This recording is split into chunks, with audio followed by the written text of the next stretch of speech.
వి gold trusted gold buyers. మీరు తాకట్టు పెట్టిన బంగారాన్ని విడిపించి ఈ రోజు ఉన్న మార్కెట్ ధరకు కొనబడును. గత 4-5 నెలల నుంచి యూట్యూబ్ లో గానీ, ఇన్స్టాగ్రామ్ లో గానీ, సోషల్ మీడియాలో బాగా వైరల్ అయిన కపుల్ అమర ప్రేమికులు అని అనుకోవచ్చు.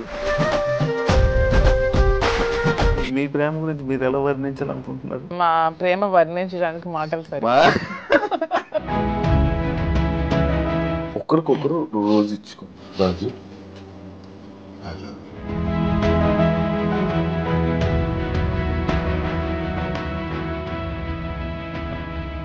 చెప్పాలనుకుంటున్నది ఏమన్నా? మన ఇద్దరి తాలూకా ఈ స్నేహం, ఈ ప్రేమ chocolate teddy day, promise day, జీవితాంతం నా ప్రాణం పోయేంత వరకు, హగ్ డే, కిస్ డే. ఇప్పుడు మీరు ఇన్స్పిరేషన్ అంటారు, చాలా మందికి ఇన్స్పిరేషన్. అభిమానమా కాంట్రవర్సీ అంట. ఈ ఏజ్లో ఇలాంటి టైంలో మీరు ఒక 10 మందికి అలా కాదు, ఇంట్లో ఉండాలి, ఏ కష్టం వచ్చినా నిలబడాలి అని చెప్పలే కానీ ఇలా చేయడం ఎంతవరకు కరెక్ట్?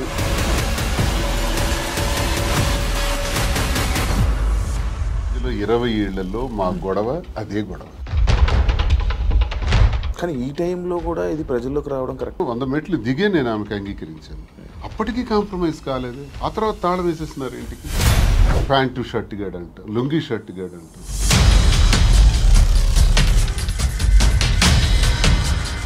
మీ ఎక్స్ హస్బెండ్తో నేను ప్రాబ్లమ్స్ ఏం లేవా మీకు? ఫ్యామిలీకి ప్రిఫరెన్స్ కంటే తను ఎక్కువ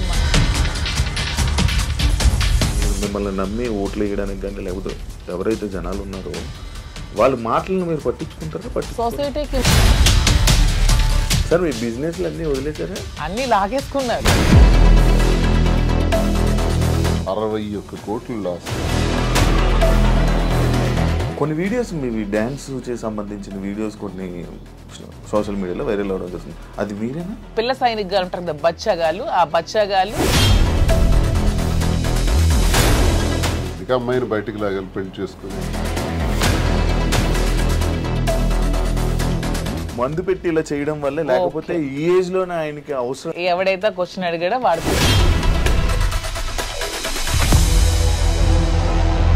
జాఫర్ గారికి ఇంటర్వ్యూ ఇచ్చిన టైంలో కూడా శ్రీనివాస్ గారిని ఎప్పుడు కూడా లంచాలు తీసుకోమని ఫోర్స్ చేస్తుంది, డబ్బు పిచ్చి. ఇతనికి నచ్చదు. అక్కడే మొదలయ్యేది వీళ్ళిద్దరికి గొడవ. దువ్వాడ శ్రీనివాస్ రాజకీయం అనే గ్రౌండ్ ఫీల్డ్ వదిలేడు. దయచేసి ఆ భ్రమల నుంచి బయటపడమని. ఎల్ అనే వర్డ్ ఏదైతే ఉందో, బూతు భార్య పిల్లల్ని అలా అందరి ముందు, మీడియా ముందు అలా అనడం కరెక్టా? నేను వెంటనే సో ఇది కూటమి ప్రభుత్వం, ఈ అచ్చెన్నాయుడు సపోర్ట్ కాదంటారా? 29 ఆగస్టు 23.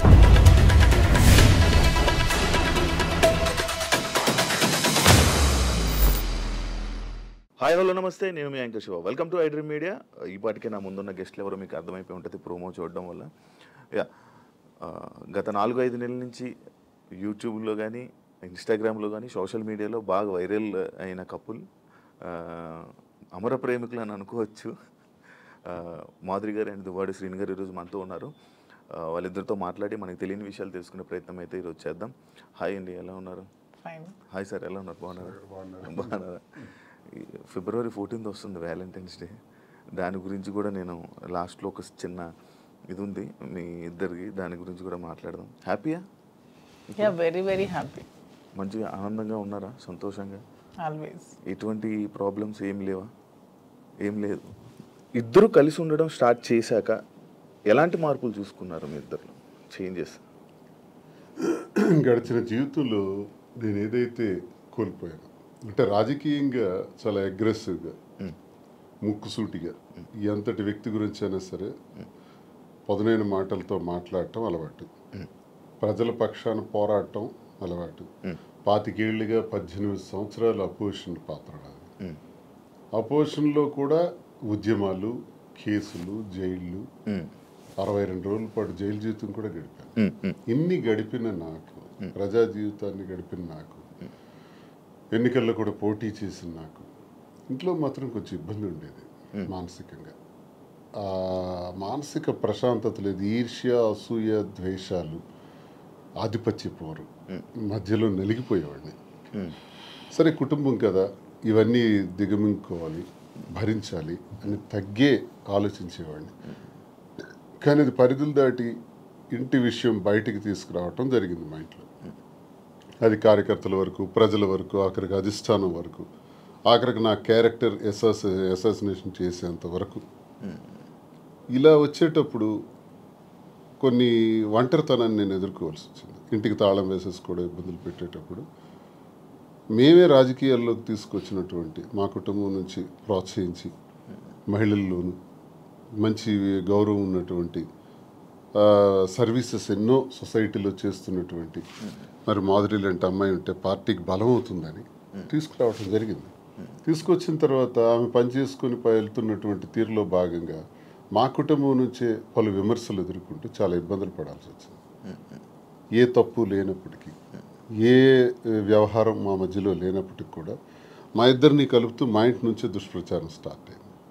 ఆ పరిస్థితుల్లో ఆమెకు కూడా చాలా ఇబ్బందులు వచ్చాయి. సంఘపరంగా కానీ, కుటుంబ పరంగా కానీ, కన్నవారి దగ్గర, అత్తవారి దగ్గర అందరూ ఇబ్బందులు వచ్చి తను చాలా ఇబ్బందులు ఎదుర్కోవాల్సి వచ్చింది.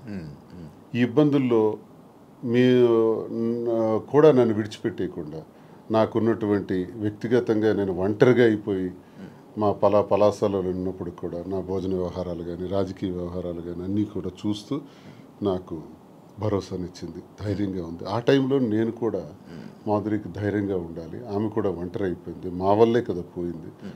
మా కుటుంబంలో అందరూ బాగానే ఉన్నాము, మా పిల్లలు బాగున్నారు, చదువుకున్నారు, డాక్టర్స్ అయ్యారు, ఆస్తులన్నీ కుటుంబానికి రాసేసాము.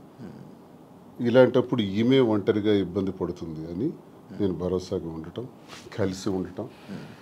కలిసి ఉన్న విషయం రాజకీయాల్లో ఉన్నాం కాబట్టి రహస్యంగా ఉంచితే అది కుదిరే పని కాదు. రాజకీయాల్లో ఉండేటప్పుడు మన తాలూకు వ్యక్తిగత విషయాలను కూడా ప్రజలు గమనిస్తుంటారు. కానీ ఈ టైంలో కూడా ఇది ప్రజల్లోకి రావడం కరెక్ట్ విషయం కాదు కదా. అంటే మరి రహస్యంగా దాయటం వల్ల లాభం ఏంటి? అసలు మనకు జరిగినటువంటి విషయాన్ని ప్రజల ముందు చెప్పటం కరెక్ట్. నాకామె ఎవరో తెలియదు మాధురి అని నేను చెప్పొచ్చు, మా శ్రీనివాస్ ఎవరో నాకు తెలియదు అని మాధురి చెప్పొచ్చు. అందరు చేసే పని ఇదే. చాలా మందికి చాలా వ్యవహారాలు ఉంటాయి, బయట పెట్టుకోరు. కానీ మాదా పరిస్థితి కాదు.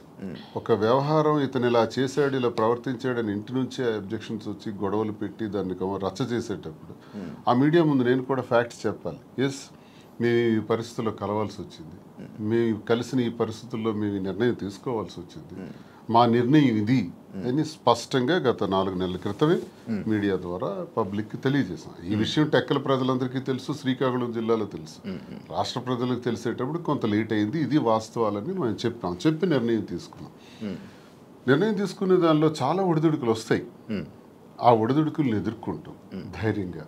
మాకున్నటువంటి బాధ్యతలు కూడా ముఖ్యంగా ఉన్నాయి. పిల్లలు, ఆమెకు నాకు కలిపి 5 పిల్లలు. 5 పిల్లల్ని కూడా జాగ్రత్తగా చూసుకోవాలి. వాళ్ళకి వాళ్ళ జీవితాలని, వాళ్ళ చదువులు, వాళ్ళ ఆర్థిక పరిస్థితులు ఎటువంటి ఇబ్బంది లేకుండా చూడాలన్నది మా మొదటి నిర్ణయం. వాళ్ళకు భరోసాగా ఉండాలని. 2, ప్రజలే ఊపిరిగా, రాజకీయమే ఊపిరిగా బ్రతుకుతున్నటువంటి మాకు, మా మీద నమ్ముకున్నటువంటి ప్రజలు, కార్యకర్తలు, అభిమానులు అందరు ఉన్నారు. వాళ్ళందరినీ కూడా ఒక కంట కనిపెట్టి జాగ్రత్తగా వాళ్ళని చూసుకోవాల్సిన బాధ్యత కూడా మాకుంది. ఈ 2 నిర్ణయాలు తీసుకుని ఈ 2 సమపాళ్లలో చూసుకుంటూ ముందుకెళ్ళాలని మేము నిర్ణయం తీసుకున్నాం.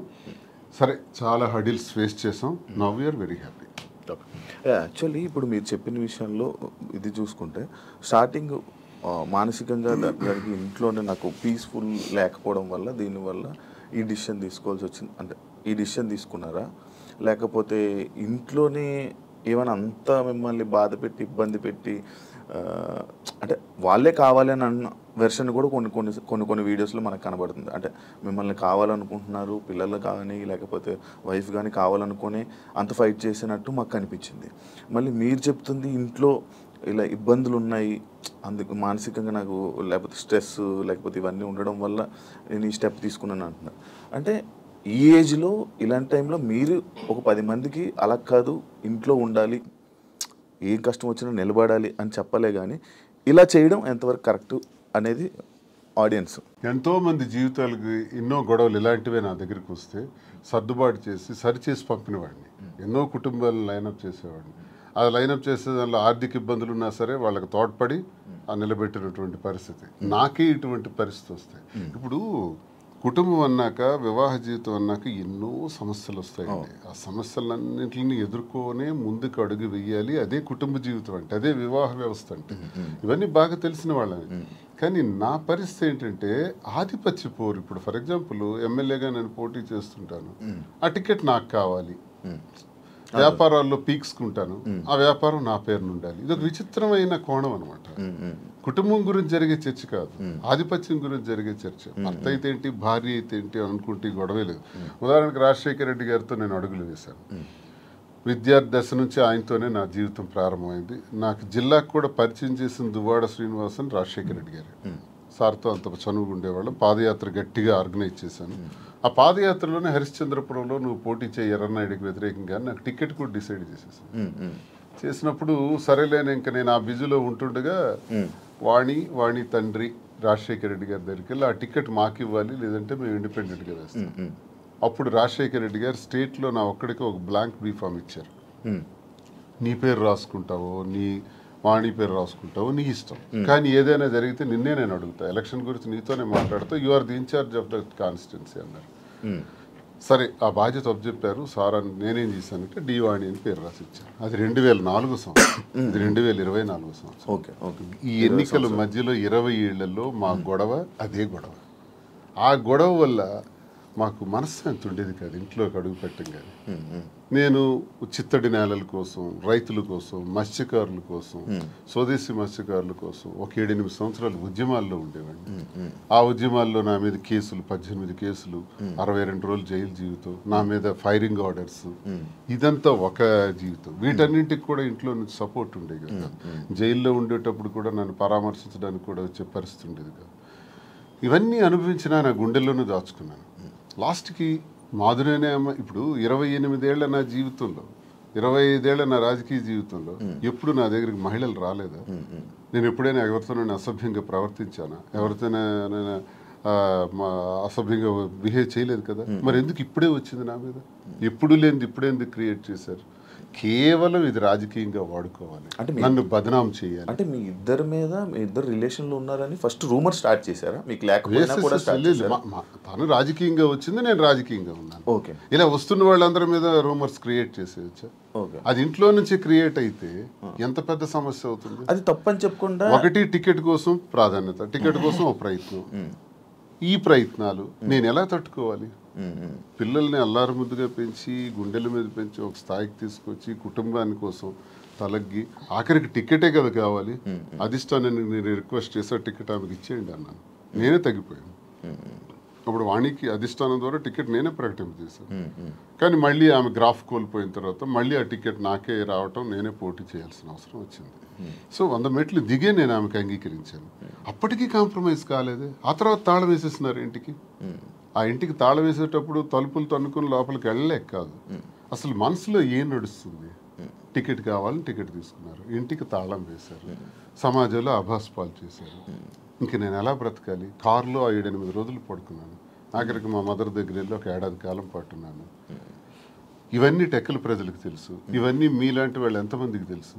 ఇన్ని బాధలు పడిన తర్వాత, ఇంటికి తాళం వేసిన తర్వాత, మనసులో నేను ఉండకూడదు, శ్రీనివాస్ నాకు అక్కర్లేదు అనుకునేటప్పుడు నేనేం చేయగలను? అలాంటిది ఎలక్షన్ తర్వాత కూడా ఇంటి మీదకి వచ్చి, ఇంటి మీద కూడా గొడవ పెట్టి, అక్కడ నేను టెంపరీగా కొట్టుకుని ఇంటి మీద, నువ్వు ఇక్కడి నుంచి పోవాలి. కోరికలు ఏంటంటే టెక్కల నుంచి బయటకు పో, ఎక్కడైనా ఉండు, మాధురితో ఉంటావో ఇంకెలా ఉంటావో నాకు అనవసరం, టెక్కల్లో మాత్రం నువ్వు ఉండటానికి వీల్లేదు. ఇలాంటి విచిత్రం. ప్యాంటు షర్ట్ గాడు అంటాం, లుంగీ షర్ట్ గాడు అంటాం, వాడికి ఏముందని చెప్పటం, మేమే తిండి పెట్టి పోషించాం, వాడు ఒక పూర్ ఫ్యామిలీకి చెందినవాడు అంటాం. అవునండి, ప్యాంటు షర్ట్ లుంగీ షర్ట్ గాడు భార్య అంటే వాళ్ళ అమ్మని, మా అమ్మని తిట్టడం, మా తమ్ముళ్ళని తిట్టడం, కుటుంబాలని అవమానపరచడం ఎంత భరిస్తాం? మీరు మీడియాలోనే చూసారు ఈ మాటలన్నీ. ఇవన్నీ భరించుకుంటా, తల్లిని తిడితే భరించాలి, తమ్ముళ్ళని తిడితే భరించాలి, నన్ను అవమానపరిస్తే భరించాలి. ఇవన్నీ భరించుకుంటానే ఉన్నాను 28 ఏళ్ళు పిల్లల కోసం. కానీ మరి తనది రహస్యంగా ఉంచలే. అది 4 వాల్స్ మధ్య సెటిల్ అయి ఉంటే, నిజంగా ఆ అభిమానంతో భర్తే కావాలని తను అనుకుని ఉంటే మాధురి ఇంట్లో ఉండేవారు, నేను నా ఇంట్లో ఉండేవాడిని. కథ ఇంతవరకు వచ్చి ఉండేది కాదు. పరిస్థితులు ప్రభావాలే మమ్మల్ని ఇంతవరకు తీసుకొచ్చిన ఈ పరిస్థితుల్ని మనం రహస్యంగా ఉంచుకోకూడదు, ప్రజలకు చెప్పాలి. ప్రజలకు వాస్తవాలను తెలియజేస్తే వాస్తవాల ద్వారా వాళ్ళు మంచి చెడులను గ్రహించి ప్రజలే దేవుళ్ళని నమ్మిన నేను ప్రజలకు ఇవి నేను తెలియజేస్తే వాళ్ళే మనకు అగ్రభాగాన్ని కూర్చోబెట్టగలరు, లేదా అధోపాతాళానికి తొక్కేయగలరు. ప్రజలకు ఆ శక్తి ఉంది. కాబట్టి ప్రజలకే చెప్తే నాకు న్యాయం జరుగుతుందని నేను నమ్మి ప్రజలకు మేమిద్దరం కూడా వాస్తవాలు తెలియజేస్తాం. ప్రజలు మా పరిస్థితికి ఇలా ఉండడానికి మా ఈ పరిస్థితులు ప్రభావాలే కారణం. ఆ కారణం నేను ఒంటరి, తను ఒంటరి, రోడ్డు మీద నిలబడాల్సిన పరిస్థితులు వచ్చేటప్పుడు ఒకరికొకరు భరోసాగా నిలబడ్డాం.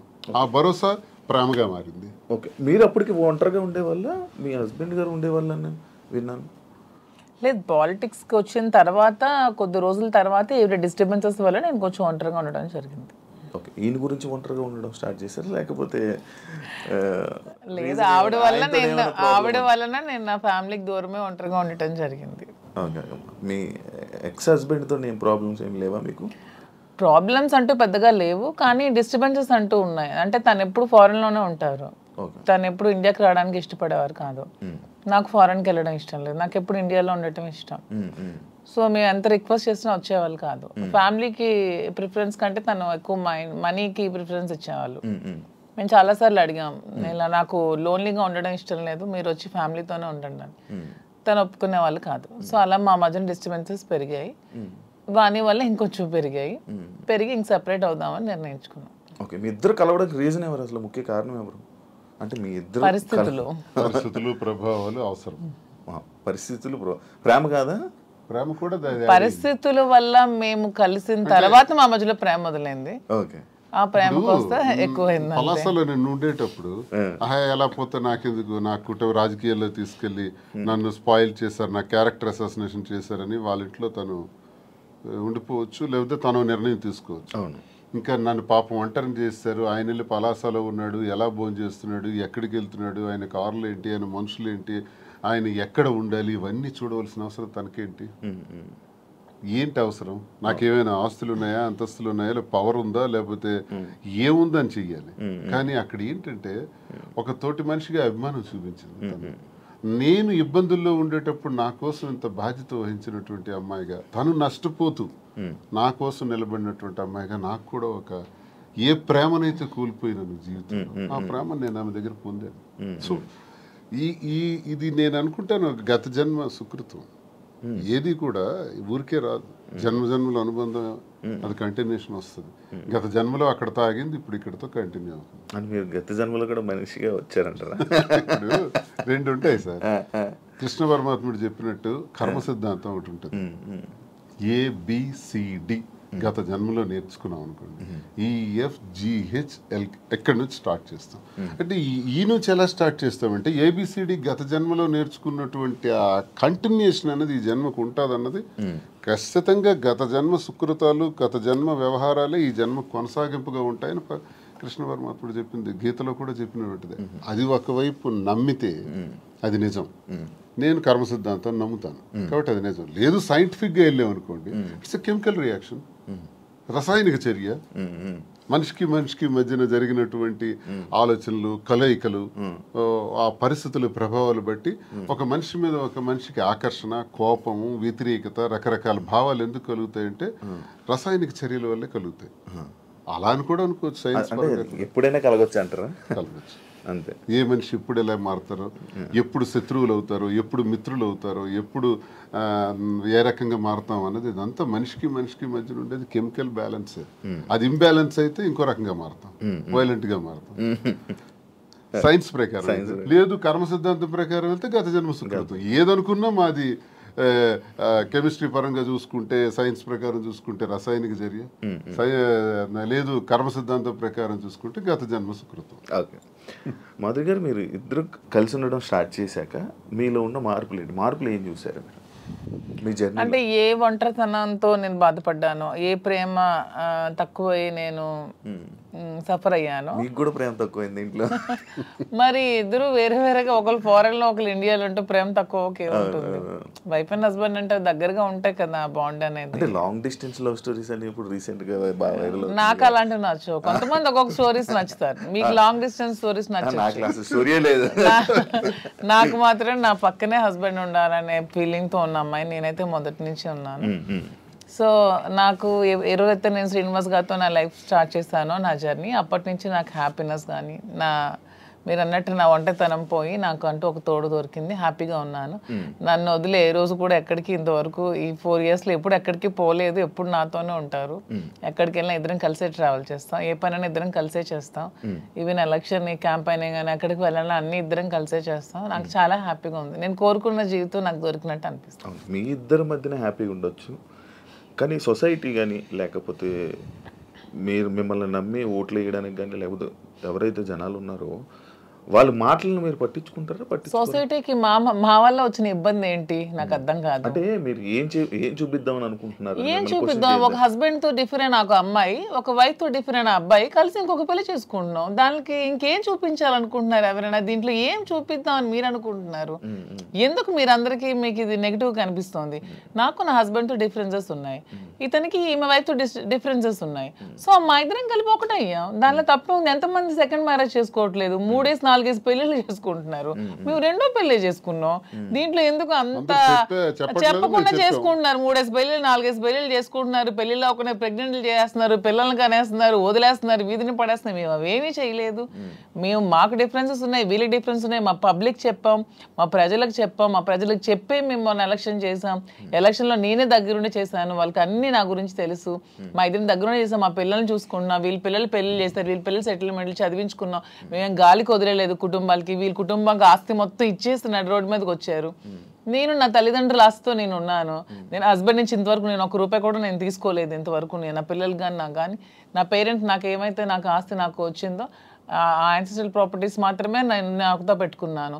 మీ ఎవరికి మేము ఏ బాధ పట్టుకున్నా ఎవరికి ఎందుకు మేమేం దీనివల్ల ఎవరై సఫర్ అయ్యేది ఏముంది? తిరిగి పైగా మా కార్యకర్తలు మా ప్రజలు మీరు వచ్చి మైక్ పెట్టండి చాలా చాలా హ్యాపీగా ఉన్నారు. ఎందుకంటే శ్రీనివాస్ గారి ఇంటికి వెళ్ళినప్పుడు ఏదైతే వాళ్ళకి లోటు ఉండేదో, అంటే వాణి సరిగ్గా చూసుకునేది కాదు, ఈవెన్ మంచినీళ్ళు కూడా ఇచ్చేది కాదు. హస్బెండ్కే చూడదు ఆమె, ప్రజలకి ఏం చూస్తుంది. ఇప్పుడు అదేమీ లేదు. నేను ప్రతి ఒక్క కార్యకర్తకి బాగా చూసుకుంటానని వాళ్ళకి నమ్మకం కలిగి నా దగ్గర రావడం స్టార్ట్ చేశారు. నాతో ట్రావెల్ చేస్తున్నారు, నన్ను అభిమానిస్తున్నారు, ఆదరిస్తున్నారు, నన్ను అమ్మలాగా చూసుకుంటున్నారు అందరూ కూడా. ఇప్పుడు 22లో ఈ గొడవ స్టార్ట్ అయింది. 24లో నేను ఎమ్మెల్యే పోటీ చేశాను. నా మీద పోటీ చేసి గెలిచినటువంటి అచ్చెన్నాయుడు రాష్ట్ర తెలుగుదేశం పార్టీ అధ్యక్షుడు ఎన్నికల ముందు ఏం చెప్పాడు? రాష్ట్రంలో హైయెస్ట్ మెజారిటీ నాదే, అబౌట్ 70,000 ఓట్స్ అన్నాడు. నిజానికి కూటమి ప్రభుత్వంలో ఎవడు నామినేషన్ వేసినా 40,000, 50,000, 60,000తో గెలిచారు. మా జిల్లాలోనే 4 ఎమ్మెల్యేలు కొత్తోళ్ళు, మొక్కం తెలియనోళ్ళు కూడా. ధర్మాన ప్రసాద్ లాంటి వ్యక్తి మీద కూడా 3 రోజుల ముందు వచ్చి నామినేషన్ వేసి 54,000 మెజార్టీతో గెలిచాడు. మరి అచ్చెన్నాయుడు ఎంతతో గెలవాలి? కనీసం 70తో గెలవాలి కదా. 30, నా 73,000 ఓట్లు. ఇవన్నీ తెలిసి ప్రజలు నాకెందుకు ఇంకా నైతికంగా బలంగానే ఉంచారు. నైతికంగా అచ్చెన్నాయుడు ఓడిపోయినట్టే. కిందోళ్ళందరికి ఒక్క 15 రోజుల ముందు వచ్చిన వాళ్ళందరికి కూడా 40,000, 50,000 మెజారిటీలు వచ్చి నీకేం 30,000? అంటే ప్రజలే 1,000 వ్యతిరేకించుంటే అచ్చెన్నాయుడికి 70,000 రావాలి కదా. ఇంత వేవ్లో కూడా అచ్చెన్నాయుడు అతి తక్కువ ఓట్ల తేడాతో గెలిచాడు కదా. సో నేను గతసారి ఎంపీకి పోయినా 3,100 తేడా నాది. వాళ్ళకి మాకు ఎప్పుడు వెరీ లెస్ మార్జిన్, 3,000, 3,500. సో వీడు ఇలాంటి వాడు సంఘ వ్యతిరేకమైన పని చేసాడు, కొట్టండి అనుకుంటే నాకు 20-30,000 ఓట్లకి తగ్గి కుదించేసి ఆయనకు 1,00,000 మెజారిటీ ఇవ్వచ్చు. జరగల ఇంత వేవ్లో కూడా. అదే మాకు ప్రజల్లో. అయినా పర్సనల్ లైఫ్ ని ప్రైవేట్ లైఫ్ కి ఏంటి సంబంధం అండి? ఇది మా ఫ్యామిలీస్ మధ్యలో ఉన్న డిస్టర్బెన్సెస్ తో మేము ఒకటే. పర్సనల్ లైఫ్ ప్రైవేట్ రహస్యంగా ఉంటూ అబద్ధాలు ఎవడైతే ఆడతాడో వాడు దొంగ. పర్సనల్ లైఫ్ ను ఓపెన్ గా తెరచిన పుస్తకంలో జనం ముందు చెప్పేస్తే దొంగలు ఎలా అవుతాము? వాస్తవం చెప్పిన వాళ్ళు అవుతాం. ప్రజలే గుర్తించారు, ప్రజలే గౌరవిస్తున్నారు. ఈ రోజు మాకున్న గౌరవం పెరిగింది సమాజంలో. ప్రతి ఒక్కళ్ళు ఎక్కడ చూసినా సార్ ఒక సెల్ఫీ అంటారు. కార్లను ఓవర్టేక్ చేసుకుని పరిగెట్టుగా స్పీడ్గా వచ్చి ఫోటో కావాలని అడుగుతున్నారు. డాక్టర్స్, ఇంజనీర్లు, పెద్ద పెద్ద ఎంప్లాయీస్, ఉన్నత స్థాయి వాళ్ళు, పోలీస్ ఆఫీసర్స్, పెద్ద పెద్దోళ్ళు కూడా. ఒక పెద్ద ఆఫీసర్ అయితే మొన్న చేయి తీసుకొని గుండె మీదలో పెట్టుకొని పెద్దగా ఊపిరి తీసాడు. ఏం సార్ ఏంటి అంత ఎమోషన్ అవుతున్నారు ఏంటంటే, మీరంటే నాకు ఇష్టం సార్. ఆయన ఏం అర్థం చేసుకున్నారు? పెద్ద ఆఫీసర్, ఇంకా చాలా మంది పేర్లు చెప్పకూడదు, వాళ్ళు ఏం అర్థం చేసుకున్నారు? ప్రతి ఒక్క జీవితంలో కూడా కథ ఉంది. ఆ కథ చాలా మంది చెప్పలేక భరిస్తున్నారు. మేము చెప్తాం. ఇప్పుడు మీరు ఇన్స్పిరేషన్ అంటారు, చాలా మందికి ఇన్స్పిరేషన్. ధైర్యంగా బతకండి. ఆవేశం ఎలా వస్తుంది, వాళ్ళ కళ్ళల్లో ఆర్ద్రత ఎలా వచ్చింది, ఆ సంతోషం ఎలా వచ్చింది. 1600 ఉన్నటువంటి యూట్యూబ్ మా ఫాలోవర్స్ ఈ రోజు లక్షలా దాటారు. 1,45,00,000 వ్యూవర్షిప్ ఎలా వచ్చింది? ఇదంతా ఎక్కడి నుంచి వచ్చింది? అభిమానంతో వస్తుంది. అభిమానమా కాంట్రవర్సీ అంటారు? కాంట్రవర్సీ ఎందుకు రావాలంతా? ఫాలో అప్ చేయాలి. న్యూస్ కదా, లేటెస్ట్ న్యూస్ కదా, లేటెస్ట్ రెండు ఉంటాయి. ప్రతి ఒక్కరికి రెండు ఉంటాయండి. ఎవరికైనా సరే రెండు కోణాలు ఉంటాయి. ఏ మనిషికైనా సరే విమర్శలు ఉంటాయి, పొగడ్తలు ఉంటాయి, రెండు ఉంటాయి. అవన్నీ బ్యాలెన్స్ చేసుకుని వెళ్తేనే జీవితం. రావణుడిని మెచ్చింది ప్రజలే, రాముడిని మెచ్చింది ప్రజలే. రెండు ప్రజలు. మీకు రావణుడు ఇష్టం ఉండొచ్చు, నాకు రావణాసుడు అంటే ఇష్టం. ఎవరి లైఫ్ స్టైల్ వాళ్ళది. నాకు రావణాసుడు హీరో, నేను హీరోగా చూస్తాను. సార్కి రాముడు అంటే హీరో. అది ఎవరి ఇష్టం వాళ్ళది. ఎలా చూస్తున్నారు? రాముడు అనుకుంటున్నారు, రావణాసుడు? నేను డిఎస్ఏ అనుకున్నాను. డిఎస్కి ఒక బ్రాండ్ ఉంది, దువ్వాడ శ్రీనివాస్ అంటే ఒక బ్రాండ్. ఎవరితో కంపేర్ చేయను. ఈ స్పెషల్ అంటే. సార్ మీ బిజినెస్ అన్ని వదిలేసారా? వదిలేదు, అన్ని లాగేసుకున్నారు. మేమేం బిజినెస్ వదిలేదు. మైన్స్ నాది 25 years నుంచి మైన్స్ కంపెనీ. ఎప్పుడు మైన్స్ ప్రపంచ స్థాయిలో కూడా ఐకాన్ బ్రౌన్ గ్రానైట్ ఓనర్ గా మంచి పేరు ప్రఖ్యాతులు సంపాదించాం. మైన్స్ లో బాగా పీక్స్ కి వెళ్ళాను. ఈ గవర్నమెంట్ ఉంటే ఒకలాగా, లేకపోతే రిజల్ట్ రోజు ఈవినింగ్ 4వ తారీఖు ఎన్నికల ఫలితాలు వచ్చాయంటే ఆ సాయంత్రం కల్లా నా మైన్ ఒక్కసారి కొట్టి పంపించేశారు. ఈ రోజు వరకు పర్మిట్స్ ఇవ్వట్లా. 61 కోట్లు లాస్ సడన్ గా గవర్నమెంట్ రావటం వల్ల, కూటమి ప్రభుత్వంలో అచ్చెన్నాయుడు వీళ్ళు టార్గెట్ పెట్టారు. సరే ఇవన్నీ చేస్తుంటారు వాళ్ళు, భరిస్తారు. శ్రీను గారు అంత మైనింగ్ కంపెనీలు అలాంటి పెద్ద పెద్ద బిజినెస్లు చేసిన మీరు రీసెంట్గా చీరలు బిజినెస్లోకి తీసుకొచ్చేసారని చెప్పి కామెంట్స్ కామెంట్స్. దానికి బిజినెస్, శారీస్ బిజినెస్ కాదా? ఏదైనా బిజినెస్ ఏనండి. దానిలో కామెంట్ చేయడానికి ఏముంది? ఇప్పుడు శ్రీనివాస్ గారు ఎప్పుడు మైన్స్ బిజినెస్, తను ఫస్ట్ నుంచి కూడా. పర్లాకిముడిలో వరల్డ్ ఫేమస్ మెటీరియల్ తను అక్కడ ఉంది. పర్లాకిముడిలో తను క్వారీ చేశారు. ఆ క్వారీని కూడా ఇలా లిటిగేషన్స్ పెట్టి కేసులు పెట్టేసి ఇతను ఓడిపోగానే వాళ్ళ పార్టీ రాగానే టీడీపీ హయాంలో క్లోజ్ చేసేసారు. దాన్ని నిలదక్కుని పాపం మళ్ళీ కొత్తగా టెక్కల్లో స్టార్ట్ చేశారు. దాన్ని కూడా మొన్న రిజల్ట్ రోజు ఈవినింగే మొత్తం కూల్ చేశారు. పోర్టులో కాంట్రాక్ట్స్ వర్క్స్ చేశాం మేమిద్దరం. దాన్ని ఆపేశారు. సో ఇంకేం చేయాలి? నాకు ముందు నుంచి కూడా ఈ శారీస్ విషయంలో నాకు ఒక ప్యాషన్ ఉంది. నాకు ఒక ఫ్యాషన్ మీద ఒక ప్యాషన్తో, ఇంట్రెస్ట్తో నాకు ఈ శారీస్ స్టోర్ పెట్టాలని ఎప్పటి నుంచో ఆలోచన ఉంది. దట్టు ఈ శారీస్ బిజినెస్ ఏంటి, పాలిటిక్స్కి సంబంధం లేకుండా ఉండే బిజినెస్, పీపుల్కి, మాకు పబ్లిక్కి మాకు రిలేటెడ్గా ఉండే బిజినెస్ అనేది ఈ శారీస్ బిజినెస్. ఎందుకంటే మేము పబ్లిక్ ఎంత ఫెయిర్గా ఉంటే వాళ్ళు నచ్చితే మా దగ్గరికి వస్తారు, కొనుక్కుంటారు, వెళ్తారు. సో దీనిలో పొలిటికల్ ఇంటర్ఫీరెన్స్ అంటూ ఏమీ ఉండదు. సో అందుకని నేను శ్రీనివాస్ గారికి ఇంతవరకు మనం మైండ్స్ ఇవన్నీ చేసి ఎప్పుడు కోల్పోతూనే ఉన్నాం, ఎప్పుడు కూడా నిలదొక్కుకోలేదు. ఈ 4 yearsలో కూడా 30-40 crores వరకు పెట్టాం, లాస్ అయిపోయాం. మళ్ళీ ఇదే స్టార్ట్ చేసాం. మళ్ళీ నెక్స్ట్ టైం పార్టీ వస్తుందో రాదో, మళ్ళీ ఏమవుతుంది, పొలిటికల్గా ఇబ్బంది పడుతున్నాం. కాబట్టి ఇదన్నిటికీ డిఫరెంట్గా మనం తెలంగాణ అంటే ముందు నుంచి శ్రీనివాస్ గారికి నాకు హైదరాబాద్ మా ఫేవరెట్ ప్లేస్, మా ఇద్దరికి కూడా. హైదరాబాద్ ప్రజలు కూడా చాలా మంచి మనసున్న మనుషులు, ఎవరు వచ్చినా ఆదరిస్తారు. బ్రతకడానికి బ్రతుకు తెరువునిస్తుంది హైదరాబాద్. అదొక చాలా పెద్ద ప్రపంచం హైదరాబాద్ అనేది. చాలా మందికి లైఫ్ని ఇస్తుంది. సో ఈ ప్లేస్ని మనం చూస్ చేసుకుందాం. వెన్ కంపేర్ టు నాకున్న ఫ్యాన్ ఫాలోయింగ్లో ఒక 10% ఆంధ్రాలో ఉంటే 90% నాకు హైదరాబాద్లోనే ఉన్నారు. అంత మంచిగా నన్ను ఆదరిస్తున్నారు. సో మనం ఫస్ట్ బిజినెస్ హైదరాబాద్లో స్టార్ట్ చేద్దాం. నాకు ఇంట్రెస్ట్ ఉంది, మీరు కొంచెం సపోర్ట్ చేయండి. అపార్ట్ ఫ్రమ్ యువర్ పాలిటిక్స్ నా కోసం ఒక 10% టైం మీరు కేటాయించి బ్యాక్ ఎండ్లో ఉంటూ నాకు సపోర్ట్ చేయండి అని చెప్పాను. చెప్పగానే శ్రీనివాస్ గారు కూడా దీనికోసం మేము 5-6 months నుంచి దీని మీద మేము వర్కౌట్ చేసాం. కొన్ని షాప్స్కి తిరిగాం. వీవర్స్ ప్రైస్ కంటే కూడా వీళ్ళు ఎక్కువ ప్రైస్కి అమ్ముతున్నారు షాప్స్, రిటైలర్స్. అవన్నీ బ్రేక్ డౌన్ చేసి పబ్లిక్కి మనకు గుడ్ రిలేషన్షిప్లా ఉండాలనే ఆలోచనతో డైరెక్ట్గా వీవర్స్ దగ్గరికి వెళ్ళి మాట్లాడి మేమే మగ్గాలు అవి ఏర్పాటు చేసుకొని మేమే మెటీరియల్ ఇస్తూ వీవర్స్ని కూడా బ్రతికిద్దామనే ఆలోచనతో వాళ్ళతో శారీస్ మేమే దగ్గరుండి వీవింగ్ చేయించుకొని ఆ ఓవెన్ శారీస్ని పెట్టి మేము శారీ స్టోర్ పెట్టి ఓపెన్ చేసి ప్రజలందరికీ కూడా క్వాలిటీతో అండ్ తక్కువ ప్రైస్లో ఇద్దామని నిర్ణయించుకొని ఈ శారీ స్టోర్ అనేది ఓపెన్ చేస్తున్నాం. ఫస్ట్ బ్రాంచ్ మదీనాగూడలో స్టార్ట్ చేస్తున్నాం. విత్ ఇన్ 3 months జూబ్లీ హిల్స్లో స్టార్ట్ చేస్తాం. విత్ ఇన్ ఇంకొంచెం రోజుల్లో ఇంకొక 4-5 బ్రాంచెస్ కూడా ఎస్టాబ్లిష్ చేయాలన్న ఆలోచనతోనే ఉన్నాం. అంతేగాని శారీస్ బిజినెస్ అనేది తక్కువగా చూడకండి. కూర్చోడానికి కాదు, అంటే ఒక మంచి గ్రేట్ లీడర్ శ్రీకాకుళంలో మంచి దువ్వాడ శ్రీని గారు అంటే మంచి నేమ్ ఉంది. అంత లీడర్లా ఉండేవాళ్ళు. ఆయన నోట్లో నుంచి ఎప్పుడు లైక్ జనాల దగ్గరికి వెళ్ళి అవి ఇవి వినేవాడు. కాకపోతే మైనింగ్ కంపెనీ బిజినెస్ చేసేవారు, ఒక మంచి బిజినెస్ మ్యాన్ అనుకునే వాళ్ళం. కానీ అలాంటి ఆయనతో నోట్లో నుంచి మేము ఇలా శారీ బిజినెస్ చేయబోతున్నాం ఇలా చెప్తుంటుంటే ఎలా ఉండే ఆయన్ని ఎలా చేశారు, ఎలా ఉండే ఆయన ఎలా చేయడం. బిజినెస్ అనేది ఏదైనా బిజినెస్, అది ఏదైనా చిన్న ప్రొడక్ట్ అయినా పెద్ద ప్రొడక్ట్ అయినా బిజినెస్ అనేది బిజినెస్ కింద క్యాలిక్యులేట్ చేయాలి. అది చీర జాకెట్టా లేకపోతే ఇంకేంటా అని చూడకూడదు. బిజినెస్ నాకు దీంట్లో ఇంట్రెస్ట్ ఉంది. ఇంతవరకు మైండ్స్ లో అతనికి ఇంట్రెస్ట్ ఉంది, మైండ్స్ వల్ల కోల్పోయాం. సో నా ఇంట్రెస్ట్ ఒకసారి వచ్చి చూడండి, చేద్దాం.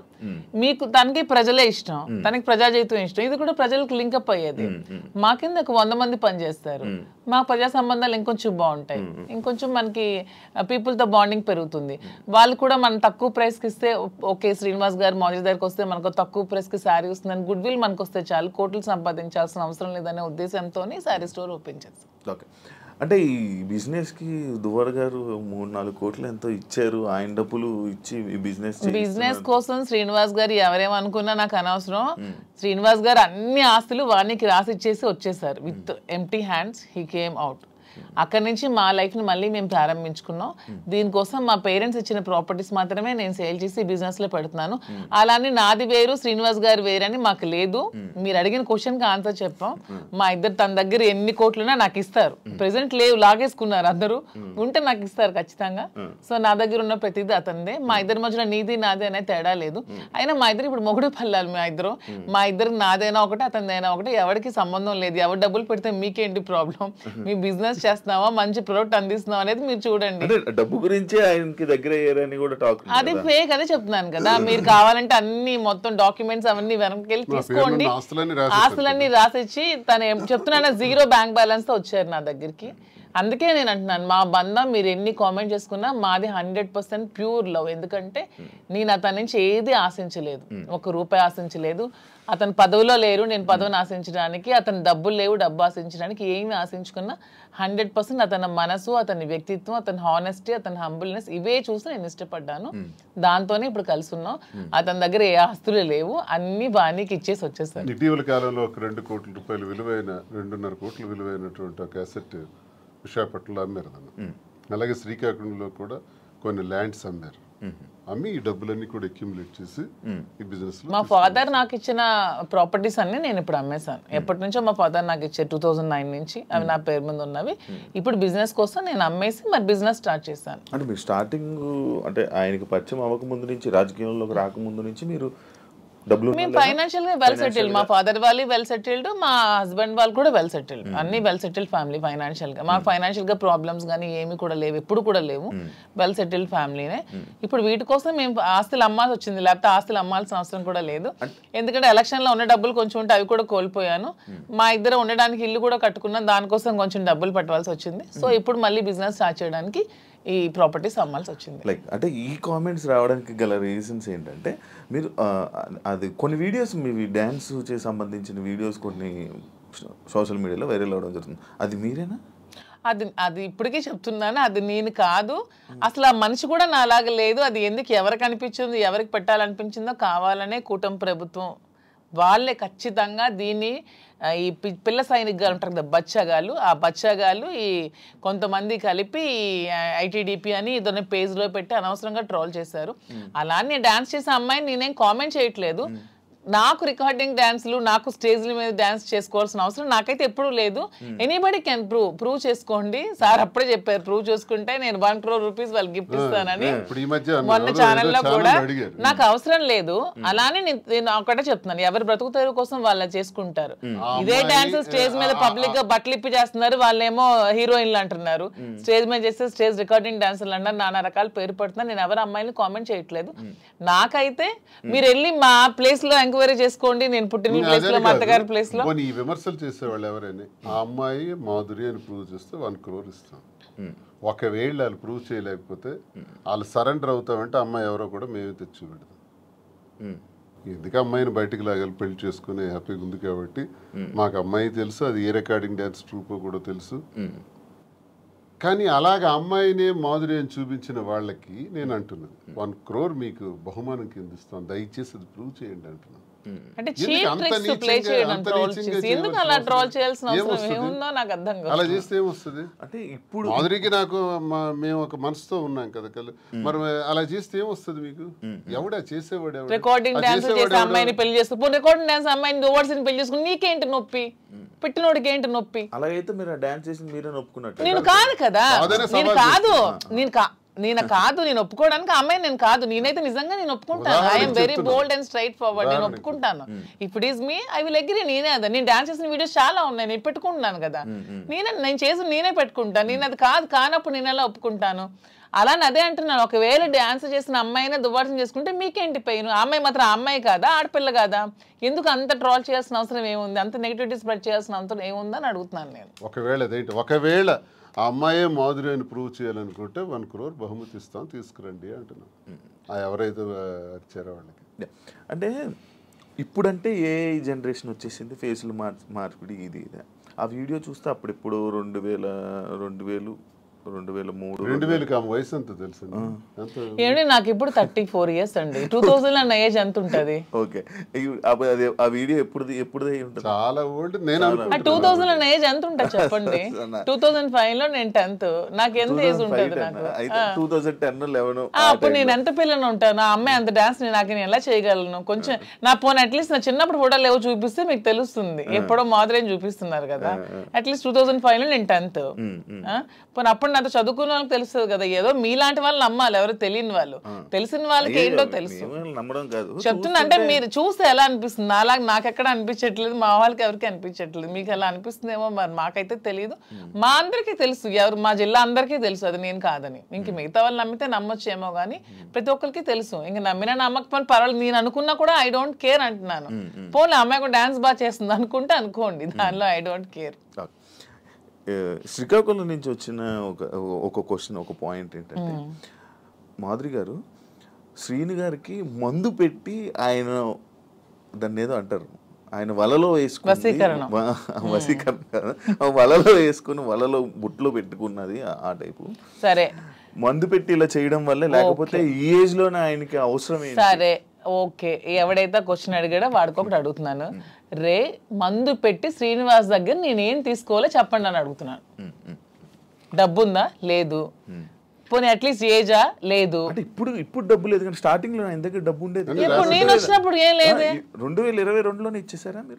ముందు నుంచి వాళ్ళ ప్రాపర్టీస్ అన్ని ఉన్నాయి. ఏ రోజు కూడా నేను 1 రూపీ కూడా దగ్గర తీసుకోలేదు. తన పేరునే ఉన్నాయి, తర్వాత మిగతా రాసేసారు. రీసెంట్ గా 4 నెలల క్రితం జాఫర్ గారికి ఇంటర్వ్యూ ఇచ్చిన టైంలో కూడా she saying everything false allegations అండి. నాకేం రాసి ఇవ్వలేదు, నాకు అసలు ఏం లేదు, ఆయన ఇలా దూరం ఉండి ఇలాగా ఇల్లు ఇచ్చేసాను, ఈ ఇల్లు ఇచ్చేసాను అని చెప్తున్నారా తప్ప నాకు ఎటువంటి ప్రాపర్టీ ఏమి ఇవ్వలేదు. ఆ ఫ్యాక్టరీ రాసేసిన డాక్యుమెంట్స్ ఉన్నాయి. ఎన్నికలకు ముందే, ఎన్నికలకు 20-25 days ముందే రాసేసాను అన్ని. నా పేరున ఏదైతే ఉన్నాయో నా పేరున మీరు ఇవి తీయండి, మా ఎఫిడవిట్ వేస్తాం కదా ఎమ్మెల్యేగా పోటీ చేసినప్పుడు, ఎఫిడవిట్ లో ఏ అసెట్స్ ఉన్నాయో మీకు తెలుస్తాయి. ఆ అసెట్స్ ఈ రోజుకి నా పేరున ఉంటే you can anybody can challenge. ఈ రోజు ఆ అసెట్స్ నా పేరున ఉండాలి కదా. మొన్న నా పేరున ఎఫిడవిట్ లో ఎమ్మెల్యేగా పోటీ చేసినప్పుడు ఉండే అసెట్స్ ఇప్పుడు ఎందుకు లేవు? ఏమైనా అసెట్స్ తన పేరున ఉన్నాయో లేదో ఒకసారి వెరిఫై చేయండి, తెలుస్తుంది. ఎవిడెన్స్ ఉంటుంది కదా ప్రతిదానికి. అదే ఆ కామెంట్ పెట్టినోడికి అడుగుతున్నాను, శ్రీనివాస్ గారిని మందు పెట్టి తీసుకోవడానికి ఏముంది? సరే మీరు ఇప్పుడు అన్ని ఆస్తులు రాస్తారు కదా, ఇప్పుడు అన్ని ఆస్తులు రాసేసి ఉన్నానని చెప్తున్నారు కదా, మరి ఇప్పుడు అన్ని ఆస్తులు రాసాక నా ఆస్తులు అమ్మి పెట్టి ఉండాల్సిన అవసరం నాకేముంది? వాడు ఎవడైతే కామెంట్ పెట్టాడో వాడికి 2 క్వశ్చన్స్ అడుగుతున్నాను. ఒకటి, ఆస్తుల కోసమే తీసుకొని ఉంటే అతని ఆస్తులన్నీ వదిలేసి వచ్చాక నా ఆస్తులు అమ్మి అతని దగ్గర ఉండాల్సిన అవసరం ఏముందని ఎవడైతే కామెంట్ పెట్టాడో వాడికి అడుగుతున్నాను. ఇంకొకటి పాయింట్, మీ మహేష్ ఎక్స్ హస్బెండ్ ఎవరైతే ఉన్నారో ఆయన స్టార్టింగ్ లో వచ్చారు ఏంటి దానికోసం ఇప్పుడు నేను చెప్పి నేను అరిగిపోయాను అతను చెప్పిన కామెంట్స్ కోసం. స్టార్టింగ్ లో వచ్చారు, ఈ మధ్య అసలు కనిపించట్లేదు. ఏమైనా డబ్బులు ఇచ్చి వాళ్ళని ఆయన్ని మేనేజ్ చేశారు? డబ్బులు ఇచ్చి మేనేజ్ చేయడానికి they are well settled family. వాళ్ళు ఆర్థోడాక్స్ ఫ్యామిలీ, రిచ్, టెక్కలకే రిచ్ వాళ్ళు. వాళ్ళ ఫాదర్ ఎవరు అడిగినా చెప్తారు, వాళ్ళ ఫాదర్ టెక్కల్లోనే రిచెస్ట్ ఫ్యామిలీ. వాళ్ళ ఫాదర్ కి 100 acres ఉండేవి. మనకంత స్థితిలో ఏమీ లేము. ఫస్ట్ లాయర్ శ్రీకాకుళం డిస్ట్రిక్ట్ మొత్తానికి మొదటి లాయర్ అతనే. హైకోర్టు నుంచి జడ్జెస్ కూడా వచ్చి అతనికి సన్మానం చేశారు. అతను ఇప్పుడు ఎక్స్పైర్ అయ్యారు. కానీ రిచెస్ట్ ఫ్యామిలీ వాళ్ళు. తలగాములు ఇప్పటికీ వాళ్ళకి ల్యాండ్ అసెట్స్ అన్నీ ఉన్నాయి. వాళ్ళకి ఏం డబ్బులు అవ్వాల్సిన అవసరం లేదు. తను చక్కగా మెరైన్ చీఫ్ ఇంజనీర్ జాబ్ చేసుకుంటున్నాడు, హ్యాపీగా ఫారెన్ లో ఉన్నాడు. 1 రూపీ కూడా వాళ్ళకి ఇవ్వాల్సిన అవసరం. తప్పు మేము ఇలా ఉన్నదానికి వాళ్ళ ఫ్యామిలీని బ్లేమ్ చేయకూడదు, అది చాలా తప్పు. వాళ్ళ ఫ్యామిలీ చాలా మంచి ఫ్యామిలీ. వాళ్ళేం ఫైనాన్షియల్ గా మా దగ్గర ఏముందని మీ వాళ్ళకి ఇవ్వడానికి? ఇప్పుడు మ్యూచువల్ అండర్స్టాండింగ్, మేము మ్యూచువల్ కన్సెంట్ తోనే మేము విడిపోయాం. మా దగ్గర ఏముంది మీ వాళ్ళకి ఇవ్వడానికి? ఇప్పుడు ఎవరు చేయాల్సిన అవసరం లేదు. వాళ్ళు బిజినెస్ కోసం అమ్ముతున్నాం, చాలా వరకు అమ్మాలి. పెట్టుబడులు చాలా ఎక్కువ అవసరం కదా, కొంచెం భారీగానే చేయాలనుకుంటున్నాం కాబట్టి బిజినెస్. సో అందుకని వాళ్ళని తప్పు పట్టడం అనేది చాలా తప్పు. వాళ్ళని ఎవరైతే కామెంట్ చేస్తారు దేవుడు కూడా క్షమించుడు అలా అంటే, అది చాలా తప్పు. ఇప్పుడు మీరు పూర్తిగా హైదరాబాద్ లో ఉంటారా లేకపోతే ఇక్కడ? శ్రీనివాస్ గారు కంప్లీట్ గా అక్కడే ఉంటారండి. నేను హైదరాబాద్ లో ఉంటూ చూసుకుంటాను. శ్రీనివాస్ గారు అవసరం ఇక్కడ ఏదైనా నాకు ఉందనిపించినప్పుడు తను వచ్చి వెళ్తూ ఉంటాను. మీరైతే ఇక్కడే? నేను ఇక్కడే ఉంటాను హైదరాబాద్ లో. అంటే ఇక్కడ చాలా మంది బొటిక్లు ఉన్నాయి, లైక్ మీది కూడా ఒక బొటిక్ లాంటిదే కదా? నాది బొటిక్ కాదండి, కంప్లీట్ స్టోర్. ఇక్కడ చాలా స్టోర్స్ ఉన్నాయి, చాలా బొటిక్స్ ఉన్నాయి. ఇప్పుడు యూత్ కానీ లేకపోతే ఇప్పుడు రీసెంట్ టైమ్స్లో అందరూ బొటిక్స్ వైపు లేకపోతే అటువైపు ఎక్కువ అవగాహన చూపిస్తున్నారు. లైక్ అవి తీసుకుందాం, అవి చేసుకుందాం అనేవి. బట్ మీరు ఎందుకు సక్సెస్ అవుతుందని అనుకుంటున్నారు? మీరు అన్ని ఉండగా మీ దగ్గరికి ఎందుకు రావాలి? Yeah, of course correct point అడిగారు. అన్ని ఉండగా నేను సక్సెస్ అవుతానని నమ్మకం నాకుంది. ఎందుకంటే నేను ఫస్ట్ ఆఫ్ ఆల్ నేను ప్రతి ఉమెన్కి కూడా క్వాలిటీ ప్రొడక్ట్ ఇవ్వాలనుకుంటున్నాను. కొన్ని వెరైటీస్ ఉన్నాయి, టస్సెస్, ఆర్గాంజాస్, రాసిల్స్, చాలా వెరైటీస్ ఉంటాయి. కానీ దాంట్లో అందరూ చాలా మంది ప్యూర్ ఇవ్వకుండా డూప్లికేట్స్ ఇస్తున్నారు. ఫస్ట్ ఫీల్ అనేది ఉమెన్ గా కంఫర్ట్ మాకు ఉంటుంది. మీకు నచ్చినా నచ్చకపోయినా ఫస్ట్ కట్టుకునేటప్పుడు శారీ అనేది మా కంఫర్ట్, మాకు నచ్చాలి, మాకు అది తెలియాలి. ఈ ప్యూరిటీ అనేది నాకు తెలియాలి. శారీ ప్యూరిటీ కానీ శారీ కంఫర్ట్ కానీ నాకు తెలియాలి. అదే మేము థీమ్తో ఫస్ట్ నేను ప్యూరిటీ అనేది కస్టమర్కి ఇవ్వాలనుకుంటున్నాను. సో ఈ సోకాల్డ్ ఈ షాప్స్, ఈ బొటిక్స్ లాగా డబ్బుల కోసం మేము వ్యాపారం చేయట్లేదు. మాధురి దగ్గరికి వెళ్తే మాకు ఖచ్చితంగా ఒక మంచి క్వాలిటీ తక్కువ రేట్లో బడ్జెట్లో వస్తుందనే నేను మోటోనే పెట్టుకున్నప్పుడు when compare to other shops నా దగ్గర రేట్ తక్కువ ఉన్నప్పుడు కస్టమర్ అనేవాళ్ళు నా దగ్గరికే వస్తారు. వచ్చినప్పుడు వాళ్ళు వెళ్ళేటప్పుడు హ్యాపీగా వెళ్తారు. సో వెళ్ళేటప్పుడు మళ్ళీ సెకండ్ టైం వస్తారు. నేను కూడా ప్రతి బ్రాండ్స్కి ఏదో హీరోయిన్స్నో సెలబ్రిటీనో పెట్టుకునే వదిలే నా కస్టమర్స్ని నేను బ్రాండ్గా పెట్టుకుంటే వాళ్ళకే తక్కువ రేట్కి ఇస్తే వాళ్ళే నా కస్టమర్స్ నాకు బ్రాండ్ అంబాసిడర్స్ అవుతారు. వాళ్ళే 10 మందికి వెళ్ళి చెప్తారు, వాళ్ళు ఇంకొంతమందికి చెప్తారు పలానా దగ్గర షాప్లో తక్కువ రేట్ ఉంది, బాగుంది, క్వాలిటీ ఉంది, ప్యూర్ ఉంది, అప్పుడు నా దగ్గరికి వస్తారు. సో కస్టమర్సే నా బ్రాండ్ అంబాసిడర్స్. నేను ఎవరిని బ్రాండ్ అంబాసిడర్స్ కూడా పెట్టుకోవట్లేదు. ఇప్పుడు నా దానికి నేనే బ్రాండ్ అంబాసిడర్గా ఉన్నాను. ఫ్యూచర్లో నా కస్టమర్స్నే బ్రాండ్ అంబాసిడర్గా చేసుకుందాం అనుకున్నా. నేనే మోడల్స్ని కానీ హీరోయిన్స్ని కానీ అవన్నీ కూడా చేసుకోవట్లేదు. వాళ్ళకి కోట్లు లక్షలు ఇచ్చే బదులు నా కస్టమర్ తక్కువ ప్రైస్లో ఇస్తే వాళ్ళే నా బ్రాండ్ అంబాసిడర్గా ఉంటారని నేను అనుకుంటున్నాను.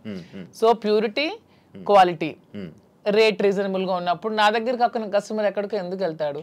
నాకు డబ్బులు అవసరం లేదు, నాకు కావాల్సింది గుడ్ విల్, ప్రజలతో సత్సంబంధాలు బాగుండాలి. ఎందుకంటే మేము రాజకీయంగా ప్రజా జీవితంలోంచి వచ్చాం కాబట్టి ప్రజలతోనే మా జీవితం ఎక్కువ ముడిపడి ఉంది కాబట్టి ప్రజలకి ఏం కావాలి, ఎలా ఉంటే మేము నచ్చుతాం అనేది మాకు ముందు నుంచి తెలుసు. కాబట్టి మేము వాళ్ళతో ఉన్న రిలేషన్షిప్ మెయింటైన్ చేయాలనుకుంటున్నాం. కాబట్టి వాళ్ళకి మేము తక్కువ ప్రైస్లో క్వాలిటీ శారీ ఇచ్చి ఓకే మాధురి దగ్గర శారీ బాగుంటుందన్న goodwill with in few days లో సంపాదించుకుంటాను. అప్పుడు మీరే రేట్ పెంచిన జనాలు తెలిసిపోతుంది ఖచ్చితంగా. అది నాకు అవసరం లేదంటున్నాను. ఇప్పుడు నాకు లాభం లేకుండా ఇప్పుడు వీవర్స్ దగ్గర నుంచి 10,000కి వచ్చినప్పుడు కొన్ని షాప్స్ లో ఎక్కువ లాభాపేక్షతో అవి 1,00,000కి 2 లక్షలకి అమ్ముతున్నారు. అలా కాకుండా ట్రాన్స్పోర్ట్ కి మాకున్న నేను గమనించింది అంటే మాధురికి ఫ్యాషన్ పట్ల ఎక్కువ ప్యాషన్ ఉంది కాబట్టి నేను బిజినెస్లో రంగంలో నాకు కొంత అనుభవం బట్టి నేనేం చెప్పానంటే మనకి ఎప్పుడు కూడా క్వాలిటీ ఉండాలి, నాణ్యత ఉండాలి. అసలు ఏంటి ఈ రంగం ఏంటి, అసలు ఈ శారీ ఫీల్డ్ ఏంటి, ఈ పట్టు ఫీల్డ్ ఏంటి, పట్టు సిల్క్ ఏంటి ఒకసారి నా కళ్ళారా చూడాలంది. నీకు తెలుసు కాబట్టి నేను తర్వాత వెళ్ళాను, వారణాసి వెళ్ళాం, కోల్కతా వెళ్ళాం, తర్వాత ఇది ధర్మవరం వెళ్ళాం, కంచి, బెంగళూరు, సేలం, కోయంబత్తూర్, ఇలాగ చాలా ప్లేసులు, యాడికి ఇలాంటి ప్లేసుల్లోకి వెళ్ళి డైరెక్ట్గా మగ్గందారుల దగ్గరికి, నేతన్నల దగ్గరికి వెళ్ళాం. నేతన్న పరిస్థితి మేము అక్కడ చూస్తే ఆయన కష్టపడి ఆ నేసే చీర, ఒక చీర నేయటానికంట 1 నెల రోజులు కూడా పడుతుంది, 2 నెలలు పడుతుంది, కొన్ని చీరలు 15 రోజులు పడుతుంది. ఆ చీర ఇంత కష్టపడుతున్నావు కదా, నువ్వెంత అన్నా సంపాదిస్తున్నావు, నీకెంత ఇస్తున్నారంటే ఆయన చెప్పే లెక్కలు చూస్తే ఆయన కూలి కూడా ఆయనకి చాలట్లా, మళ్ళీ కూలి బ్రతికే. అంటే ఇక్కడ నేను అబ్జర్వ్ చేసింది అంటే ప్రజా జీవితం గడిపిన మాకు ఇంత కష్టపడి ఒక క్వాలిటీ శారీ 15 రోజులు కష్టపడి, 24 రోజులు కష్టపడి చేస్తే ఆయనకు మిగిలింది కూల, అంతకన్నా పెద్దోడు కాడా? నెంబర్ 1. మరొకరు కూడా ఇక్కడ నష్టపోతున్నారు. ఆయన తయారు చేసినటువంటి ఆ శారీని ఉదాహరణకు ఒక 50,000కి అతనికి ఇచ్చి కొన్నారనుకోండి మధ్య దళారీలు, అది తెచ్చి హైదరాబాద్లో 3 లక్షలకు అమ్ముతున్నారు. మీకు తెలిసిన అంటే ఎన్ని రెట్లు ఎక్స్ట్రా అమ్మారు? 5-6 రెట్లు ఎక్స్ట్రా అమ్మేటప్పుడు నష్టపోయే మరో వ్యక్తి ఎవరంటే కస్టమర్. నేతన్న నష్టపోతున్నాడు, కస్టమర్ నష్టపోతున్నాడు. ఇది నేను గమనించింది. నేనేం చెప్పానంటే మనం లాభాపేక్షతో లాభాలు సంపాదించేయాలనుకుంటే 1,00,000 వ్యాపారాలు ఉంటాయి. నాకు తెలుసు చాలా వ్యాపారాలు ఉన్నాయి. ఇందులో నువ్వు ఇంట్రెస్ట్ పెడుతున్నావు కాబట్టి ఇందులో చెయ్యాలి అనుకుంటే నా తాలూకు ఉద్దేశం అంటే నాణ్యత ప్రాధాన్యత, నాణ్యతే ప్రామాణికం. ఈ 2 మైండ్లో ఎప్పుడు పెట్టుకో. Quality is our predominance. ఈ 2 బ్రెయిన్లో పెట్టుకుని ఆ ఏదైతే నేతన్న దగ్గర తీసుకుంటున్నామో ఆ నేతన్నకి మనం ఆర్థికంగా సహకరించి మరికొంత వెసులుబాటునిచ్చి అతను ఆ నేసేటట్లు చేసి అవన్నీ కలెక్ట్ చేద్దామని చెప్పి ఇప్పుడు 4-5 నెలల్లో మొత్తం దేశం నలుమూల నుంచి కలెక్ట్ చేసి దాన్ని స్టోర్లో పెట్టేటప్పుడు దానికి జిఎస్టీలు, ట్రాన్స్పోర్ట్ ఛార్జెస్, ప్రాఫిట్స్, మెయింటెనెన్స్ అన్నీ వేసుకుంటే 50,000 రూపాయల సారీని ఎంత కమ్మొచ్చు? 80,000కి అమ్మండి, 90,000కి అమ్మండి, అయితే 1,00,000కి అమ్మండి. 3 లక్షలు ఏంటండి? ఇది మోసం కదా కస్టమర్కి. మరి 3 లక్షలకు అమ్మిన లాభంలో కొంతైనా నేతనికి ఇస్తున్నావా? అది కూడా నష్టమే కదా నేతనికి. ఈ 2 ఆలోచించి ఈ 2 బ్యాలెన్స్ చేసి బిజినెస్ సక్సెస్ఫుల్గా రన్ అవ్వాలంటే వ్యాపారం పెట్టిన తర్వాత ఆ వ్యాపార యజమాని ఎవరన్నది జనానికి తెలుస్తుంది. వ్యాపారం పెట్టక ముందే మేమెవరమో జనానికి తెలుసు. కాబట్టి మా మీద ఒక ఎక్స్పెక్టేషన్ ఉంటుంది, ఒక నమ్మకంతో మా దగ్గరికి వచ్చేటప్పుడు ఆ కస్టమర్ ఆ కళ్ళల్లో నేను సరైన ప్రైస్ ఇచ్చాను అన్నటువంటి ఆనందాన్ని మేము చూడాలి. అరే నేను ఈ స్టోర్కి వచ్చి చాలా ఎక్కువ డబ్బులు ఇచ్చేసాననే బాధని ఎక్కడ ఏ కళ్ళల్లో కూడా మనం చూడకూడదు అన్నది మా ప్రధానమైనటువంటి ఉద్దేశం. నేతన్న దగ్గర నుంచి కస్టమర్కి మధ్యలో బాధ్యత వహిస్తూ రీజనబుల్ ప్రైస్, సరసమైన ధర ఇవ్వాలన్న దానితో ఇది ప్రారంభించి ఒక 6 బ్రాంచెస్, తర్వాత విజయవాడ, విశాఖపట్నం, రాజమండ్రి, కాకినాడ, బెంగళూరు కూడా అనుకుంటున్నాం. ఇంకా జ్యువెలరీ కూడా స్టార్ట్ చేద్దామని ప్లాన్ చేస్తున్నాం. ఒక మంచి ఆలోచనతో దువ్వాడ శ్రీనివాస్ చీరలు అమ్ముతున్నాడా, దువ్వాడ శ్రీనివాస్ ఇలా అయిపోయాడా, అలాగే ఎవరైనా ప్రచారాలు చేసుకుంటే దువ్వాడ శ్రీనివాస్ రాజకీయం వదిలేడు, పదునైనటువంటి భాష వదలడు, తూర్పార పడ్డానికి ఎంత తోడైనా సరే ఆగే ప్రసక్తే లేదు, ప్రశ్నిస్తాడు. దువ్వాడ శ్రీనివాస్ రాజకీయం అనే గ్రౌండ్ ఫీల్డ్ వదిలేడు. దయచేసి ఆ భ్రమల నుంచి బయటపడమని వాళ్ళకి నేను సవాల్ చేస్తున్నాను. వ్యాపారం చేయాలని మాధురికి సహకారంగా పూర్తిగా ఉంటాను. తాను చేసే ఈ పట్టు సిల్క్స్లో ఈ స్టోర్స్ని బాగా డెవలప్ చేసే విధంగా, దాంతోపాటు యాడింగ్ జ్యువెలరీ కూడా విమెన్కి కావాల్సిన వాటి పైన ఆమెకి జ్యువెలరీలో కూడా బాగా నాలెడ్జ్ ఉంది కాబట్టి అవి కూడా పెట్టి అవి కూడా సరసమైన ధరలకి ఇచ్చే విధంగా మేము చేస్తామే తప్ప లాభాపేక్ష కోసం ఏదో అలా తప్పుడు పద్ధతుల్లో లాభం సంపాదించాలనో ఉద్దేశం కదా. అలా అనుకుంటే చాలా వ్యాపారాలు ఉన్నాయి. మా ఉద్దేశం అందుకే కాంచీపురం ఒకళా సిల్క్స్ అని కూడా పేరు పెట్టాం. ఒకళా మాత, ఒకళా మాత అంటే వెంకటేశ్వర స్వామి తల్లి. దీనికి హిస్టరీ కూడా మేము దానికి కనెక్ట్ అయినాం. ఎందుకు కనెక్ట్ అయ్యంటే వెంకటేశ్వర స్వామి పేరు పెట్టచ్చు. నేను వెంకటేశ్వర స్వామి భక్తులు మేము. స్వామి భక్తులుగా స్వామివారి తల్లి పేరు ఒకళామాత పెడదామని. ఎందుకంటే ఒక చిన్న స్టోరీ ఉంది. ఒకళామాత ద్వాపర యుగం ముందు యశోదాదేవి, యశోదాదేవిగా కృష్ణుడికి తల్లిగా పుట్టారు. మరి కృష్ణుడికి ఆ యుగధర్మం ప్రకారం, ఆ అవతారం తాలూకా పద్ధతి ప్రకారం ఆయనకి చాలా వివాహాలు జరిగాయి. ఆ వివాహాల్లో ఎక్కడా కూడా యశోదాదేవి పాత్ర లేదు. అప్పుడు ఆమెకు కోరుకుంటుంది, నా కొడుక్కి నేను పెళ్లి చేయలేకపోయానని. అది విష్ణువుకి తెలియజేస్తే విష్ణువు చెప్తారు, అమ్మా ఈ జన్మలో నీకు అది సాధ్యపడలేదు, కలియుగాంతంలో నువ్వు నాకు వివాహం చేస్తావు దగ్గరుండి అని మాటిస్తారు. ఆ మాట ప్రకారమే కలియుగాంతంలో ఆమె ఈ 7 కొండల్లోనే పుట్టి అక్కడే నివసిస్తూ ఓ కుటీరంలో ఉండగా కొన్ని కారణాల వల్ల వైకుంఠం నుంచి ఆ కొండపైనకి రావటం జరుగుతుంది వెంకటేశ్వర స్వామి. అప్పుడు నిరాడంబరుడుగా వచ్చి ఆ కుటీరానికి చేరినప్పుడు ఆమె చూస్తారు. నువ్వెవరు బాబు అని అడిగితే ఆయన సమాధానం చెప్పారు, నీ ఊరు అంటే అన్ని ఊళ్ళు నావే, నీ పేరు అంటే అన్ని పేర్లు నావే అని చెప్తారు. అప్పుడు ఒకళాదేవి ఒకళామాతగా కదా జన్మించారు. నీ పేరు శ్రీనివాసుడు అని పేరు పెడతాను, ఇక నుంచి నేను శ్రీనివాసుడు అని పిలుస్తాను అంటే వెంకటేశ్వర స్వామికి శ్రీనివాసుడు అని పేరు పెట్టింది ఒకళామాత. అక్కడి నుంచి అప్పుడు చెప్తారు ఆయన ఎవరన్నది ఆమెకు అర్థమవుతుంది. అమ్మా గత జన్మలో నీకు ఇచ్చిన మాట ప్రకారం నేను వచ్చాను, ఆకాశరాజు కుమార్తె పద్మావతికి ఇచ్చి నా వివాహ ఏర్పాట్లు నువ్వే దగ్గరుండి చెయ్యని చెప్తారు. అప్పుడు తల్లిగా ఆకాశరాజు దగ్గరికి వెళ్ళి పద్మావతితో మాట్లాడి శ్రీనివాసుడికి ఇచ్చి వివాహం చేసే దానిలో వివాహ వేడుకలు ఎంత బ్రహ్మాండంగా చేస్తారంటే ఒకళామాత. పెళ్లి కూతురు ఎలా ఉండాలి, పెళ్లి కొడుకు వెంకటేశ్వర స్వామి సాక్షాత్ ఎలా ఉండాలి, పెళ్లికి డబ్బులు కావాలి, ప్రతి పెళ్లికి అప్పు అవుతుంది. అందుకే ఆ అప్పు కోసం కుబేరుడి దగ్గర అప్పు తెచ్చి పెళ్లి చేయటం, ఆ అప్పే ఇప్పటి వరకు వెంకటేశ్వర స్వామి వడ్డీ కాసులు వాడిగా తీర్చుతుంటాం. సో మేమెందుకు కనెక్ట్ అయినామంటే సాంప్రదాయాలకు నెలవైన, పెళ్లిళ్లకు నెలవైన, మంచి హస్తవాసి కలిగిన ఆ వెంకటేశ్వర స్వామి వారి తల్లి ఒకళామాత పేరుని కాంచీపురం పట్టు సిల్క్స్ కి నెలవైన ఆ ప్రాంతాన్ని కంచి కామాక్షిదేవి ఆశీస్సులతో కాంచీపురం ఒకళ సిల్క్స్ అని పేరు పెట్టి ఈ పట్టు చీరలు ఏదైతే మేము అమ్ముతామో సాంప్రదాయాలకు నెలవైన అమ్మవారి ఆశీస్సులతో ప్రతి ఒక్కరి చేతికి తాకాలని, వారి పాదాలని, వెంకటేశ్వర స్వామి విగ్రహం కూడా అక్కడ పెడుతున్నాం, ఒకళామాత విగ్రహం కూడా ఉంటాయి, వారి పాదాలకు తాకి ఆ వస్త్రాలను అందరికీ అందజేయాలనే ఉద్దేశంతో కాంచీపురం ఒకళ సిల్క్స్ అని పేరు పెట్టాం. అందుకు మీకు స్టోరీ తెలియజేస్తాను. ఇది ఒక దీని మీద ఇంత ఎక్సర్సైజ్ చేసామని చెప్పడానికి మీకు తెలియజేస్తాను. ఇంత కష్టపడి ఇంత ఎక్సర్సైజ్ చేసి లాభాపేక్ష కోసం చేసింది కాదు, ఒక గుడ్ విల్ పెంచుకోవటానికి, మరింత సేవలు వ్యాపార రంగం ద్వారా కూడా అందించడానికి ప్రజలకు ఇది మేము చేస్తున్నాం. మీ యూట్యూబ్ ఛానల్ ఎలా నడుస్తుంది? బాగా నడుస్తుంది? లేదండి, షాప్ గోల్లో పడి యూట్యూబ్ ఆపేసాను, చాలా రోజులు అయింది. స్టార్టింగ్ లో మీ యూట్యూబ్ ఛానల్ కి ఎంతో తక్కువ మంది ఫాలోవర్స్ ఉండేవాళ్ళు. అలాగే ఈ మధ్య ఇష్యూ అయిన తర్వాత మంచి సబ్స్క్రైబర్ తో, మంచి వ్యూవర్షిప్ తో, అదే చాలా లక్షల సబ్స్క్రైబర్, మంచి వ్యూవర్షిప్ తో వెళ్ళింది. మంచి సక్సెస్ అయినట్టుంది యూట్యూబ్ అంతా. రెవెన్యూ పరంగా వచ్చింది నాకు. స్టార్ట్ చేసిన 1 month లోనే 2 lakhs అంత వచ్చింది యూట్యూబ్. ఆ పిల్లలే తీసుకుంటున్నారు, వీడియోస్ పెడతారు వాళ్ళే. తర్వాత మరి గ్యాప్ వచ్చింది. నేను షాప్ హడావుడిలో పడి ఈ సారీ వీవింగ్ చేయించడం, వీవర్స్ దగ్గర యూట్యూబ్ ఛానల్ వాళ్ళకి ఇచ్చారు, బట్ మీరు లోపల కనబడతారు అంతే. అంతే.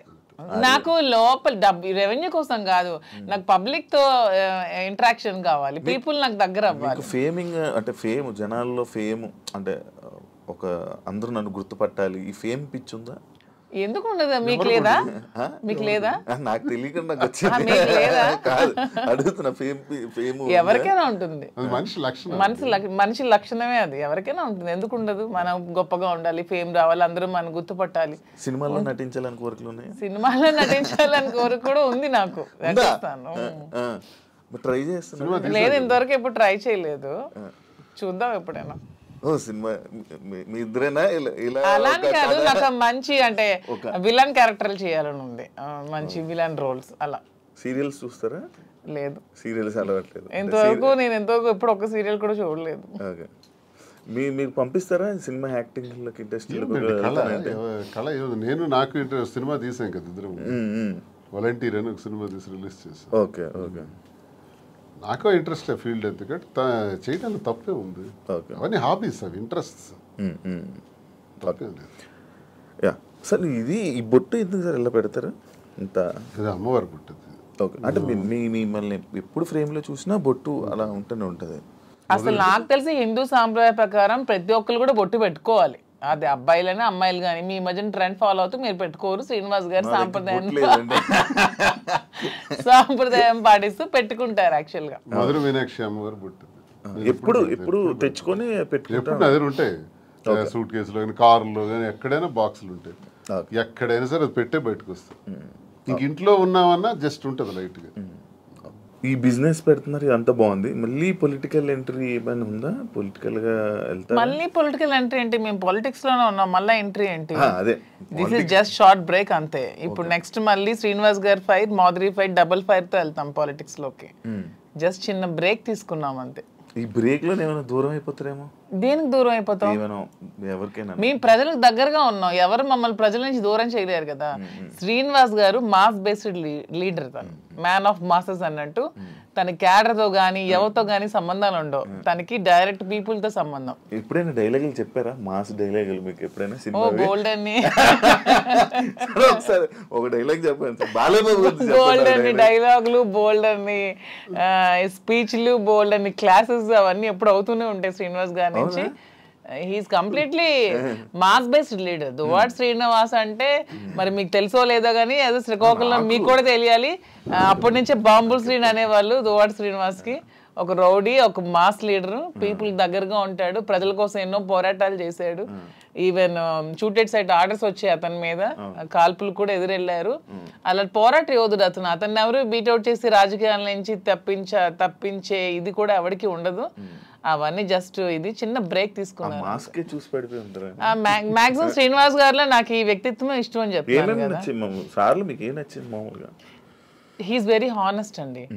ఎప్పుడు కూడా నాకు తెలిసి ఇంతవరకు నేను ఈ 5 years నేను రాజకీయాలు ఉన్నప్పుడు ఎంతో మంది వచ్చి అతని దగ్గర మేము ఇవి ఇస్తాం, ఎంత డబ్బులు ఇస్తాం, మాకు ఇది చేయండి, మాకు ఇది ఇస్తాం, ఈ ట్రాన్స్ఫర్ చేయండి అన్నప్పుడు ఏ రోజు కూడా 1 రూపీ కూడా ఎవరి దగ్గర కూడా ఆశించని వ్యక్తి ఎవరైనా ఉన్నారంటే పాలిటిక్స్ లో దువ్వాడ శ్రీనివాస్ ఒక్కలే. ఈవెన్ కాకరాపల్లి అప్పుడు థర్మల్ పవర్ ప్లాంట్ ఉద్యమంలో కూడా తనకు 20 crores తెచ్చి ఆఫర్ ఇచ్చారు కంపెనీ వాళ్ళు. అది తృణోపాయంగా కాదనుకున్నారు. ఆ టైంలో తీసుకుని ఉంటే ఎలక్షన్లో అప్పుడే గెలిచేవాళ్ళు. అతను అవతల పార్టీ వాళ్ళు తీసుకున్నారు, ఆ చిన్నాడు వాళ్ళు గెలిచారు. ఆ టైంలో 1 రూపీ కూడా లేకుండా ఎలక్షన్లో పార్టిసిపేట్ చేశారు. కానీ ఏ రోజు కూడా లంచాలకి ఎప్పుడు కూడా తను తలొగ్గలేదు. దానికి అతీతంగానే పనిచేశారు. చాలా హానెస్ట్ గా ఉండి ఎప్పుడు అబద్ధాలు చెప్పరు, స్ట్రైట్ ఫార్వర్డ్. ఎవరు ఏదైనా ప్రత్యర్థుల మీద విరుచుకు పడతారు, చాలా ఫ్రాంక్ గా ఉంటారు. తన నమ్ముకున్న నాయకుడి కోసం ఎంతవరకైనా వెళ్తారు. జగన్మోహన్ రెడ్డి అంటే అతనికి చాలా ఇష్టం, దైవ సమానులుగా భావిస్తారు. అతని కోసం మానవ బాంబులా కూడా ఉంటారు. అంటే అతని కోసం జగన్మోహన్ రెడ్డి కోసం అటాక్ అంటే వెళ్ళి ఎదురుగా నిలబడమన్నా నిలబడతారు. నమ్ముకున్న వ్యక్తి కోసం ప్రాణం ఇచ్చే టైప్. సో ఇంత మంచి క్వాలిటీస్ ఎవరిలో ఉంటే ఎవరైనా ఇష్టపడతారు. ఒక పాయింట్ మధ్యలో, శ్రీని గారు అబద్ధాలు ఆడరండి? అస్సలు ఆడరు. మీరు ఎప్పుడు అబద్ధం ఆడలేదు మీ వైఫ్ వాణి గారి దగ్గర? కానీ అక్కడ ఎప్పుడు దేనికి ఆడాలి? అన్ని ఫెయిర్ గానే ఉంటాను నేను. ఓకే. ఇప్పుడు ఈ విషయాన్ని ఫెయిర్ గా ఉండడం వల్లే ఎక్కువ గొడవలు అయ్యి అర్థం చేసుకోవాలి అతన్ని. ఓకే. అదే మా ధైర్యం. ఇప్పుడు అవినీతి తినన్నట్టు అవినీతి అక్రమాలు, భూదందాలు, అధికార దుర్వినియోగం చేస్తే ఇప్పుడు కూటమి ప్రభుత్వంకి బెస్ట్ ఛాన్స్. నా మీద అవన్నీ తీయొచ్చు, లోపల ఇయ్యొచ్చు. నేను ఇంత టార్గెట్ చేసి మాట్లాడదాను కదా. ఇంతమంది నాయకుల మీద ఎన్ని ఉంటాయి కానీ ఇతని మీద ఏం ఉండవు, క్లీన్ చిట్ తో ఉంటాయి. జరగడానికి వీళ్ళు అవి నేను చేయను. అదే నా ధైర్యం. మీరు అదే ఇందాక మర్చిపోయారు, మీరు ఏం డైలాగ్ ఎప్పుడైనా చెప్పారా మాధురి గారికి? ఏమైనా ప్రపోజ్ చేసినప్పుడు కానీ లేకపోతే అప్పుడప్పుడు ఏమైనా చెప్తా ఉంటారు? న్యాచురల్ గా ఉంటుంది తప్ప డైలాగ్స్ ఇవన్నీ కావు. తనకి ఆ రకంగా నాలో ఉన్న క్వాలిటీస్ నచ్చిండొచ్చు. ఆమెలో ఉన్నటువంటి ప్రేమతత్వం నాకు నచ్చింది. అదే కదా నేను కోల్పోయాను. ఆమె దగ్గర అదే పొందాను. నా కోసం పాపం అన్యాయం అయిపోయింది, ఒంటరి అయిపోయింది, కన్నవారి అత్తవారి దగ్గర మాట పడింది. సమాజంలో చాలా మంది ఏకాకిం చేసేసినారు. ఈ పరిస్థితుల్లో ఏం చేయాలి? నా పిల్లలు బాగానే ఉన్నారు, భార్య అందరూ బాగానే ఉన్నారు, ఆస్తులు రాసేసాను. సో వదిలేద్దామా? మా కోసం త్యాగం చేసిన అమ్మాయికి మేమే రాజకీయాల్లో తీసుకొచ్చి విడిచిపెట్టేస్తే ఒకవేళ ఏదైనా జరిగితే మనసు చిన్నది చేసుకుంటే ఆ పాపం మాకు చుట్టదా? మరి అలా ఉండేటువంటి అమ్మాయికి భరోసాగా నేను నిలబడ్డాను. నిలబడి నేను త్యాగం నేను నిలబడటం గొప్పతనం కాదు, నాలాంటి వాడి కోసం ఆమె నిలబడటం గొప్పతనం. నా జీవితం అంతా కూడా కేసులు, గొడవలు, ఇబ్బందులు, శత్రువులు, శత్రువర్గాలు చాలా ఎక్కువ. పాలిటిక్స్లో సొంత పార్టీలో కూడా నాకు శత్రువులు ఉన్నారు, సొంత పార్టీలో నా తీరు నచ్చని వాళ్ళు ఉన్నారు. నేను ముక్కుసూటిగా ఉంటాను కాబట్టి ఎవరికి నచ్చదు, నేను ఎవరికి ఖాతరు చేయను. నా వ్యక్తిగత జీవితం నా మైండ్లో ఏదనుకుంటే అదే చేస్తాను. ఇలాంటి విభిన్నమైన కోణాలు కలిగిన వ్యక్తితో తానెందుకు ఈ టార్చర్ భరించాలా? తందు త్యాగమా నా త్యాగమా? ఇన్ని బాధల మధ్య నేను భరోసాగా ఉండి మేము కలవాల్సిన పరిస్థితి వచ్చిందే తప్ప మేమేదో సమాజానికి చేసింది ఏదో ఇలా ఉండొచ్చా, ఇలా చెయ్యొచ్చా, ఇలా మీకే ప్రశ్నించబడిన వాళ్ళు చాలామంది అనొచ్చు, ఏం సందేశం ఇస్తాడు ఇవన్నీ అంటే ఇది మా పరిస్థితి. అన్నీ ఎక్స్ప్లెయిన్ చేసాం. బాగుంది, దయచేసి విమర్శించేవాడు కూడా మీరు చాలా సందేశాలు మీవి తీస్తే బోల్డ్ ఉంటాయి. ఓకే, ఇప్పుడు మీ ఇద్దరు పిల్లల్ని మీ ముగ్గురు పిల్లల్ని మేమే చూసుకుంటాం అది అన్నారు, కానీ వాళ్ళు యాక్సెప్ట్ చేస్తారా? మీ దగ్గర మా ధర్మం చేస్తున్నారా? మా ధర్మం మాది. ఇప్పుడు చేసినా చేయకపోయినా వాళ్ళ పిల్లలు ఆల్రెడీ సెటిల్డ్ అండి. ఒక అమ్మాయి, ఇద్దరు అమ్మాయిలు డాక్టర్లు అయిపోయారు. ఒక అమ్మాయికి ఆల్రెడీ మ్యారేజ్ చేస్తారు, ఇంకో అమ్మాయికి మ్యారేజ్ ఉంది. అది కూడా వాణి గారు డబ్బులు అడిగారు, అది కూడా తను ఒప్పుకున్నారు. మ్యారేజ్ చేయడానికి మేము ఫైనాన్షియల్ గా ఇస్తామని చెప్పి అది కూడా ఒప్పుకున్నారు. దాని కూడా నాకు ఏ విధమైన ప్రాబ్లం కూడా లేదు. ఇప్పుడు అందరూ అనుకుంటూ ఉంటారు మాధురి నాశనం చేసింది, మాధురి ఇచ్చేసింది, అది చేసింది అని. ఇక్కడ నాశనం అయిపోయింది, కోల్పోయింది ఎవరు? నేను నా పిల్లలు. ఈ హోల్ చాప్టర్ లో నేను ఇంతవరకు ఎప్పుడు ఎవరి దగ్గర అనలేదు, కానీ మీ ఐ డ్రీమ్ నా పిల్లలు కోల్పోయారు కదా లైఫ్ ని. నా పిల్లలు అనాథలు అయిపోలేదా? నా పిల్లలు సమాజంలో ప్రాబ్లమ్స్ ఎదుర్కోరా? Vani already 58 years old, 60 years women. తనకి అన్ని సెటిల్ అయిపోయింది, ఫైనాన్షియల్ గా వెల్ సెటిల్డ్ అయిపోయింది. పిల్లలిద్దరిని పెళ్లిళ్ళు చేసుకుంది, పిల్లలిద్దరు డాక్టర్లు అయిపోయారు. నా పిల్లలు ఇంకా చిన్న చిన్న 5 years 7 years పిల్లలే. సో ఇందులో కోల్పోయింది ఎవరు? నేను నా పిల్లలు. అందరూ ఈజీగా అనేవచ్చు ఆస్తులు తీసుకుంది, అవి చేసుకుంది, ఇవి చేసుకుందని. కానీ హోల్ చాప్టర్లో నేను నా పిల్లలు లాస్ అయ్యాం. ఇందులో లాస్ అయింది శ్రీనివాస్ గారు లాస్ అవ్వలేదు, వాళ్ళ వైఫ్ లాస్ అవ్వలేదు, వాళ్ళ పిల్లలు లాస్ అవ్వలేదు, నా ఫ్యామిలీ మా హస్బెండ్ వాళ్ళు లాస్ అవ్వలేదు. దీంట్లో నేను నా పిల్లలు కోల్పోయాం మా జీవితాన్ని. సో ఇది ఎవరు ఏ విధంగా కామెంట్స్ చేసుకోవచ్చు, కానీ నేను ఓపెన్గా చెప్పాలంటే నా పిల్లలు లాస్ అయ్యారు. సో ఆ పిల్లలు నేను చాలా జాగ్రత్తగా తీసుకుంటూ వాళ్ళు ఉన్నతంగా చదివించుకుంటూ వాళ్ళు ఉన్నతమైన స్థానంలో పెట్టాలన్న ఆలోచనతోనే నేను ఇవన్నీ కష్టపడుతూ చేస్తున్నాను. దీన్ని ఎవరు ఏ విధంగా తీసుకున్నా ఐ డోంట్ కేర్. ఆయన పరువు లాస్ అయ్యారు అని అంటే ఎవరు? శ్రీనివాస్ గారు పరువు ఎక్కడ లాస్ అయింది? శ్రీనివాస్ గారిని ఎవరు అనట్లేదు. ఇప్పుడు మీరే అన్నారు మాధురియే లాక్కుంది, మాధురియే వశీకరణం చేసింది, మాధురియే మందు పట్టింది అంటున్నారు. కానీ శ్రీనివాస్ గారు మాధురిని వశీకరణం చేశాడు, శ్రీనివాస్ మాధురిని మోసం చేశాడు, శ్రీనివాస్ మాధురిని నమ్మబలికాడని ఎవరు అనట్లేదు కదా.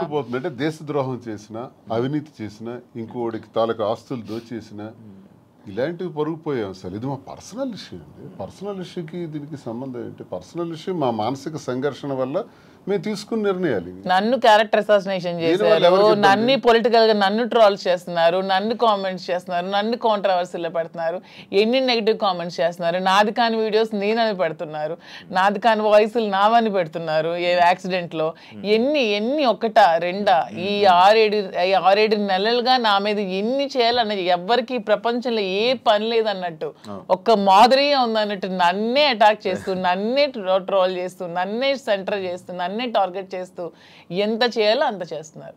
నేను ఏ రోజు పోలీస్ స్టేషన్ మెట్లు ఎక్కానని నాకు తెలియదు, పోలీస్ స్టేషన్ చూసానని తెలియదు. ఈ పొలిటికల్ లైఫ్లోకి వచ్చాక, శ్రీనివాస్ గారి లైఫ్లోకి వచ్చాక స్టేషన్లకు తీసుకెళ్ళి కూర్చోబెట్టారు, ఎన్ని పెట్టారు. సో అన్ని కోల్పోయింది నేను, నా పిల్లలు లాస్ అయ్యాం దీంట్లో. వాణి అని చెప్పొచ్చు ఇంటర్వ్యూల ముందుకు వచ్చి, ఏం కోల్పోయిందో చెప్పమానండి. She's well settled, 58 years 60 years ఆమెకి ఆల్రెడీ తన జీవితం చూసేసింది, లైఫ్ అయిపోయింది, పిల్లలు సెటిల్ అయిపోయారు, హ్యాపీగా ఉంది. తను అదే కోరుకుంది, శ్రీనివాస్ గారి నుంచి దూరంగా వెళ్ళిపోవాలి, నాకు ఇండిపెండెంట్ కావాలని కోరుకుంది. తనకి ఎప్పుడు ఒంటరిగా ఉండటం ఇష్టం, శ్రీనివాస్ గారి దగ్గర బతకడం ఇష్టం ఉండదు. ఎందుకంటే ఆమె ఎప్పుడు కరప్టెడ్. శ్రీనివాస్ గారిని ఎప్పుడు కూడా లంచాలు తీసుకోమని ఫోర్స్ చేస్తుంది, డబ్బు పిచ్చి. ఇతనికి నచ్చదు, అక్కడే మొదలయ్యేది వీళ్ళిద్దరికి గొడవ. ఇతను ఎప్పుడు ఫోర్స్ చేసేది డబ్బులు తీసుకోండి. శ్రీనివాస్ గారు ఎప్పుడు అలాంటివి చేయరు. ఆమె ఎప్పుడు కరప్టెడ్, ఆమె ఎప్పుడు అది చేస్తుంది. శ్రీనివాస్ గారికి ప్రజా జీవితంలో ఉండడం ఇష్టం, ఆమెకి శ్రీనివాస్ గారిని ప్రజలను దూరం చేసి ఆ పదవుల్ని వాణి పొందడం ఇష్టం. ఇవన్నీ కుదరకాలు విడిపోయి ఆమె సెటిల్ అయింది, హ్యాపీగా డైవర్స్ కావాలని. సో ఇక్కడ కోల్పోయింది నేను, నా పిల్లలు మాత్రమే. ఇప్పుడు మీ పిల్లలు మీ దగ్గర ఉన్నారా? నా దగ్గర ఉన్నారు, మీతోనే ఉంటున్నారు. శ్రీనివాస్ గారు ఒక్కొక్కటి ఉంది, మీ గుండెల మీద చేసుకొని చెప్పండి. ఇంటి నుండి బయటకు వచ్చారు కదా, భార్య బిడ్డల్ని మిస్ అవుతున్నాను, లేకపోతే నేను చేస్తుందంతా తప్పు అని ఎప్పుడూ మీకు అనిపించలేదా? భార్య అనే వ్యక్తి దగ్గర ఎప్పుడూ నిచ్చెన పోరాటమే. మాకు ఎప్పుడు సుఖం లేదు, నాతో ఉండాలని తను అనుకోవట్లేదు కాబట్టి నేను తనతో ఉండాలని అనుకోవాల్సిన దానిలో అర్థం లేదు. ఇకపోతే పిల్లల్ని ప్రాణప్రదంగా పెంచాం, చదివించాం, నా ధర్మం నేను నిర్వర్తించాను. ఇంకో పాపకు పెళ్ళి ఉంది, అది మేమిద్దరం కలిపి నిర్ణయం తీసుకున్నాం. ఆ పెళ్లికి సంబంధించిన ఏర్పాట్లు కూడా చేయాలని. They are on the platform నా. చెల్లిన రూపాయి అంటారు. ఇద్దరు పిల్లల్ని చెల్లిన రూపాయలని చేశాను. ఆ రూపాయి 1000 రూపాయలు అవచ్చు, 1 కోటి రూపాయలు అవచ్చు, ఎంతైనా అవచ్చు, చేసాం. నన్ను వాళ్ళు కోరుకుంటే ఈ పరిస్థితి వచ్చి ఉండేది కాదు. ఇప్పుడు ప్రేమ అన్నదే మనిషిని దగ్గర చేస్తుంది. నేను అనుకుంటే అయిపోదు. ఇంటికి తాళం వేసిన రోజు నేను అదే ఆలోచించాను. ఇంటికి తాళం వేసి 10 రోజులు నాకు కనీసం అవకాశం లేకుండా చేశారు. ఇప్పుడు నేను ఇంటికి తాళాలు తలుపులు విరగొట్టుకుని వెళ్ళొచ్చు. ఇల్లు ఏం చేయాలి? ఎక్కడ కూర్చోమంటారు? ఆత్మాభిమానం చంపుకొని ఆ ఇంట్లో ఎలా ఉండమంటారు? అప్పుడు ఇంతకాలం 28 సంవత్సరాలు నేను వాళ్ళకి ఒక భర్తగా, ఒక తండ్రిగా చేసిన కృషి అంతా కూడా నేలపాలు చేసేసినారు. ఇంక నేను ఇల్లు ఏం చేయాలి? ఇంటికి ఇంక నాకు ఎందుకు బాధ ఉంటుంది? గుడ్డమే చేసుకునే చెప్తాను. పిల్లల మీద ఎందుకు ఉంటుంది మరి? ఆలైనా ఆలోచించారా నా గురించి? అమ్మ ఒకటే నాన్న ఒకటే అనుకోవాలి, ఆలోచించారా? కాదు, ఒక భార్యని అనే వర్డ్ ఏదైతే ఉందో బూతు, భార్య పిల్లల్ని అలా అందరి ముందు, మీడియా ముందు అలా అనడం కరెక్టా? ఎవరన్నారు? మీరు వాడారు కదా ఇప్పుడు. అప్పుడే ఆ గొడవలు అవుతున్నప్పుడు ఏదో కన్స్ట్రక్షన్ అదే రాంగ్ పోర్ట్రేట్ చేశారు. నేను పలాసలో ఉన్నాను. పలాస నుంచి ఇంటికి వచ్చి నాకు తెలిసింది ఏంటంటే ఇంటి మీదకి దాడి చేశారని. ఇంకా టెక్కలు వచ్చేలోపు 27 కిలోమీటర్లు టెక్కలు వచ్చేలోపే ఇంటి దగ్గరకు వచ్చి బ్లేడ్లు, అవి టాటా డోర్స్, స్టీల్ డోర్స్, వాటిని పవర్ బ్లేడ్స్ పెట్టి కట్ చేసేసి ఇంటి మెయిన్ డోర్ కూడా కట్ చేస్తున్నారు. ఎగ్జాక్ట్ నేను ఆ ప్లేస్లో అప్పుడే వెళ్ళాను. నా కొడకల్లారా, నా ఇంటిని ఎవడో వెధవులు వచ్చి కట్ చేస్తుంటే, ఇప్పుడు మీ ఇంటి మీద నేను ఒక రాయిసిరాను అనుకోండి, ఫస్ట్ మీకు కోపం వస్తుంది. కోపం వచ్చి నా మీద రియాక్ట్ అవుతారు. తర్వాత మిగతా విషయాలు చూస్తాం. ఆ రియాక్షన్లో భాగంగానే నేను వెంటనే అన్నాను అని ఒక కర్ర తీశాను. కర్ర తీసి ఆ కోపంతో ఉద్రేకం అయిపోయాను. నా గేట్ కొట్టేసినారు, ఇంక మెయిన్ డోర్ కట్ చేస్తున్నప్పుడు ఆ ఊగిపోయే ఆ కోపంతో నేను కర్ర తీసి ఇంకా ముందుకు పోతున్నప్పటికీ పిల్లలు, వైఫ్ వెంటనే నేలకేసి కొట్టాను. వీడియో మీరు అబ్జర్వ్ చేయండి. అది నేలకేసి కొట్టి 30 రోజుల పాటు లోపల మేడ మీదే ఉన్నాను. మళ్ళీ బయటకు రాల. 30 days. ఎందుకు నేలకేసి కొట్టాలి? ఆ వీడియోలో నేను ఆ ఎల్లని పదం వాడింది ఆ ఇంటి మీద కట్ చేయడానికి వచ్చే వాళ్ళ మీద, వీళ్ళ మీద కాదు. కానీ వాళ్ళ మీదకి నేను వెళ్తుంటే వీళ్ళు ఎదురుగా వచ్చారు. వచ్చినప్పుడు నేలకేసి కొట్టాను. నేలకేసి కొట్టింది కూడా మీరు చూడండి ఆ వీడియోలో. ఎందుకు నేలకేసి కొట్టాలి? పైకి తీసింది, పైకి తీసిన కర్ర ఎవరికైనా తగలాలి, ఏదో జరగాలి, తగలలేదే, నేలకెందుకు కొట్టాను? దాని అర్థం వాళ్ళు ఎదురుగా వచ్చారు కాబట్టి, వీళ్ళు మళ్ళీ ఎదురుగా వస్తున్నారు, నేలకేసి కొట్టేశాను. ఆ బాధ వాళ్ళ మీద ఉండే ప్రేమాభిమానాలతోనే నేలకు కొట్టాను. లేకపోతే కర్ర పైకి లేచి ఉండేది. 4 రోజులు నరకమే అనిపించాను ఇంట్లో. రోజుకి 2 ఇడ్లీలు తిని బతికిన రోజులు కూడా ఉన్నాయి. ఎవరు చూస్తారు? ఇంటి దగ్గర ఇళ్ళే సరెండర్ చేసి అచ్చెన్నాయుడు సహాయంతో చుట్టూ పోలీసులుండి ఓడిపోయానని నాకు చేసిన హింసకు ఇవన్నీ అవసరమా అండి? ఆ రోజు ఎక్కడి నుంచి పోవాలి, ఎక్కడున్నా పర్వాలేదు, లుంగీ షర్ట్ గాడు ఇన్ని విమర్శించిన ఆమె ఆఖరిలో ఒక మాట మార్చింది, ఆయన ప్రాణానికి ప్రమాదం ఉందని. మరి ప్రాణానికి ప్రమాదం ఉన్నప్పుడు ఇప్పుడు 4 నెలలు అవుతుంది, నేను ఎక్కడున్నాను చూస్తున్నాను. మరి ఇప్పుడు ప్రాణానికి ప్రమాదం లేదా? ఇంటికి తాళం వేసావు కదా, తాళం వేసి ఈ రోజుకి సుమారు 2 ఏళ్ళు పైన అయిపోయింది కదా, ఇప్పుడు నా ప్రాణానికి ప్రమాదం లేదా? ఈ సడన్గా వచ్చిన వాక్కులే. మరి అంతకుముందు టెక్కల నుంచే పోవాలన్నావు, ఉండకూడదన్నావు. అసలు పరిష్కార మార్గం ఇదా? భార్యాభర్తల మధ్య జరిగే గొడవకి పరిష్కార మార్గం ఇదా? 4 గోళ్ల మధ్య చర్చించుకోవాలి, లేదా పెద్ద మనుషులకు చెప్పాలి, పరిష్కరించుకోవాలి, లేదా కోర్టుకు పోవాలి. మీడియా ఏంటి? ఇంటికి రావడానికి మీడియా ఎందుకు? కార్యకర్తలు ఎందుకు? ప్రజలు ఎందుకు? అంటే రచ్చ చేయడానికి కదా, నన్ను అబాస్పాలు చేయడానికి కదా, నన్ను క్యారెక్టర్ అసాసినేట్ చేయడానికి కదా. అప్పుడు ఎలా కలుస్తారో చెప్పండి. కానీ ఈ ఇష్యూ అప్పుడు ప్రేమాభిమానాలు ఎందుకు ఉంటాయో నాకు చెప్పండి ఒకసారి. ఈ మ్యాటర్ని మీరు ఏదో రాజకీయం చేసినట్టు ఇప్పుడు మాటల్లో అర్థమవుతుంది. అంటే అచ్చెన్నాయుడు గారు ఎందుకు వచ్చారు ఈ ఇష్యూ? అచ్చెన్నాయుడు సహాయం లేకపోతే పోలీసులు వచ్చి అక్కడ ఆవిడకి ఎందుకంటే అలా కాదు శివ గారు, ఒక్క నిమిషం అండి. ఈ ఇంటికి రాకముందే మేము ఏ ఇల్లు అయితే కట్టుకొని మా ఇద్దరం ఇంట్లో ఉంటున్నామో, ఈ ఇంటికి ముందు 1 year ముందే ఆవిడ డైవర్స్ కావాలని ఎదురు సెటిల్మెంట్ కోరుకుని ఎదురు సెటిల్మెంట్ అయిపోయింది. ఆమె డైవర్స్ కావాలని అడిగింది. శ్రీనివాస్ గారు పాపం పిల్లల కోసం ఆలోచించి డైవర్స్ వద్దు అది ఇది అని చెప్పినా సరే ఆమె ఏమీ వెనుకునే డైవర్స్ కావాలని 2023లో అడిగింది ఆమె. మేము 2024లో ఈ హౌస్ కన్స్ట్రక్షన్ చేసుకుని మా ఇద్దరం కలిసి ఇంట్లో ఉంటున్నాం. అది ఆమెకు కూడా తెలుసు. ఆమెకు తెలిసే ఫైనాన్షియల్ సెటిల్మెంట్ కోరింది. ఫైనాన్షియల్ సెటిల్మెంట్ కూడా చేసాం. ఎవ్రీ మంత్ డబ్బులు అడిగింది, అవి కూడా ఇచ్చాం. మొత్తం అన్ని చేసింది. సో ఎప్పుడు జరిగింది ఇది? 1 year ముందు జరిగితే 2024లో వచ్చి ఆమె ఇల్లు దగ్గరికి వచ్చి గొడవ చేయడం ఏంటి? సో ఇది కూటమి ప్రభుత్వం ఈ అచ్చెన్నాయుడు సపోర్ట్ కాదంటారా? మరి ముందు ఆమె డైవర్స్ కావాలని అడిగిన ఆమె ఇప్పుడు ఎందుకు వచ్చి ఇల్లు బ్రేక్ చేస్తుంది? మేము కట్టుకుని ఇల్లు ఆమెకి ఎందుకు కావాలి ఇప్పుడు? ఆ రాత్రి పోలీసులతో పాటు తెలుగుదేశం కార్యకర్తలు ఇంటి దగ్గరికి వచ్చారు. నేను ఒక ఎమ్మెల్సీగా ఉన్నాను కదా, దేనికి వచ్చారు అసలు? ఇంకో విషయం నాకు హయ్యర్ అఫీషియల్ నాకు చెప్పాడు పోలీసులు, సార్ మీరు మొన్న కర్ర తీశారు, మీకు ఆ కర్ర తీసినందుకు 307 పెట్టమన్నారు సార్. 307 పెట్టి చేయమన్నారు. మేము ఎలా చేస్తాం, 307 పెట్టలేము. 307 పెట్టాలంటే ఊండు ఉండాలి, గాయం లేదు. గాయం లేకుండా మేము 307 పెట్టలేమని చెప్పేసినాం. కానీ మీ మీద మళ్ళీ 307 పెట్టమని ప్రెజర్ ఇచ్చారు. మళ్ళీ same situation second time repeat అయితే 307 మీ మీద పెట్టక తప్పదు, మీరు జైలుకి వెళ్ళక తప్పదు. ఎందుకు ఈ మాట అన్నారో తెలుసా? నాకు 307 పెట్టి లోపలికి పంపిస్తే ఎంటర్ అయిపోతారు ఇంట్లో. మరి ఆ పెద్ద అఫీషియల్ నాకు చెప్పాడు, నేను ఒక ఎమ్మెల్సీగా ఉన్నందుకు పేరు చెప్పకూడదు, గవర్నమెంట్ అఫీషియల్ అంటే ఏ ధైర్యంతో చెప్పాడు? 307 పెట్టే ధైర్యం చెప్పమంది ఎవరు? ఆ పేరు కూడా చెప్పాడు, అచ్చెన్నాయుడు పెట్టమన్నాడు అని, చెప్పమన్నాడు అని. మరి అచ్చెన్నాయుడు ఇన్వాల్వ్మెంట్ నా మీద భార్య టెక్కల నుంచి పంపిస్తుంది కాబట్టి సపోర్ట్ చేశాడు అచ్చెన్నాయుడు. 2023లో ఆమె డైవర్స్ అడిగింది, 24లో ఇంటికి వచ్చి గొడవ చేసింది. ఓకే, ప్లాన్డ్ గా చేసిన డ్రామా.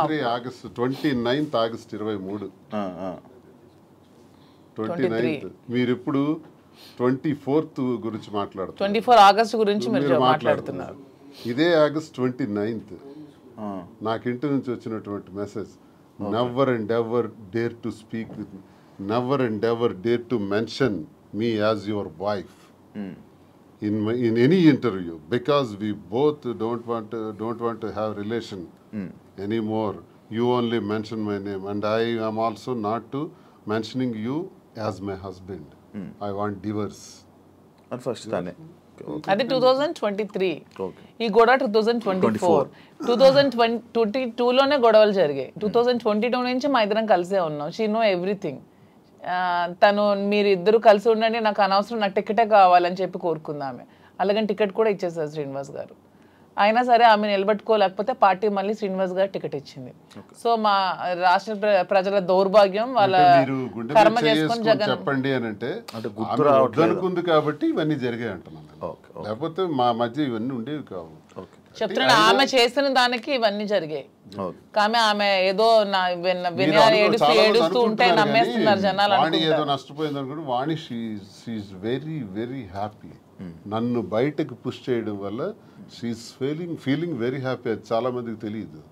ఇప్పుడు వెళ్తారు కదా మీ ఊరు, మీ ఇల్లు కట్టుకున్న ఇంటిదే ఉంటాం. మేము కట్టుకున్న ఇంట్లో ఉంటాం. మీరు కట్టుకున్న ఇంట్లోనే ఉంటున్నాము.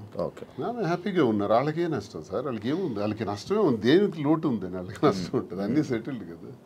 నాకు ప్రాబ్లం ఉంది. ఇప్పుడు నా బండి ఎలా నడపాలి, ఇప్పుడు ఆ పాపకని రెండో పాపకని పెళ్లికి సంబంధించి, ఇప్పుడు నా నష్టపోయిన ఈ 3 పిల్లలకు సంబంధించి ఈ వ్యాపారాలు, ఈ ఒత్తిళ్ళు ఇప్పుడు నాకున్నాయి తప్ప వాళ్ళకే ఉంది. తనకేముంది చెప్పండి? ఆ ముద్దనుకుంటున్నాను, ఫ్రీగా ఉంది. Done, thank you.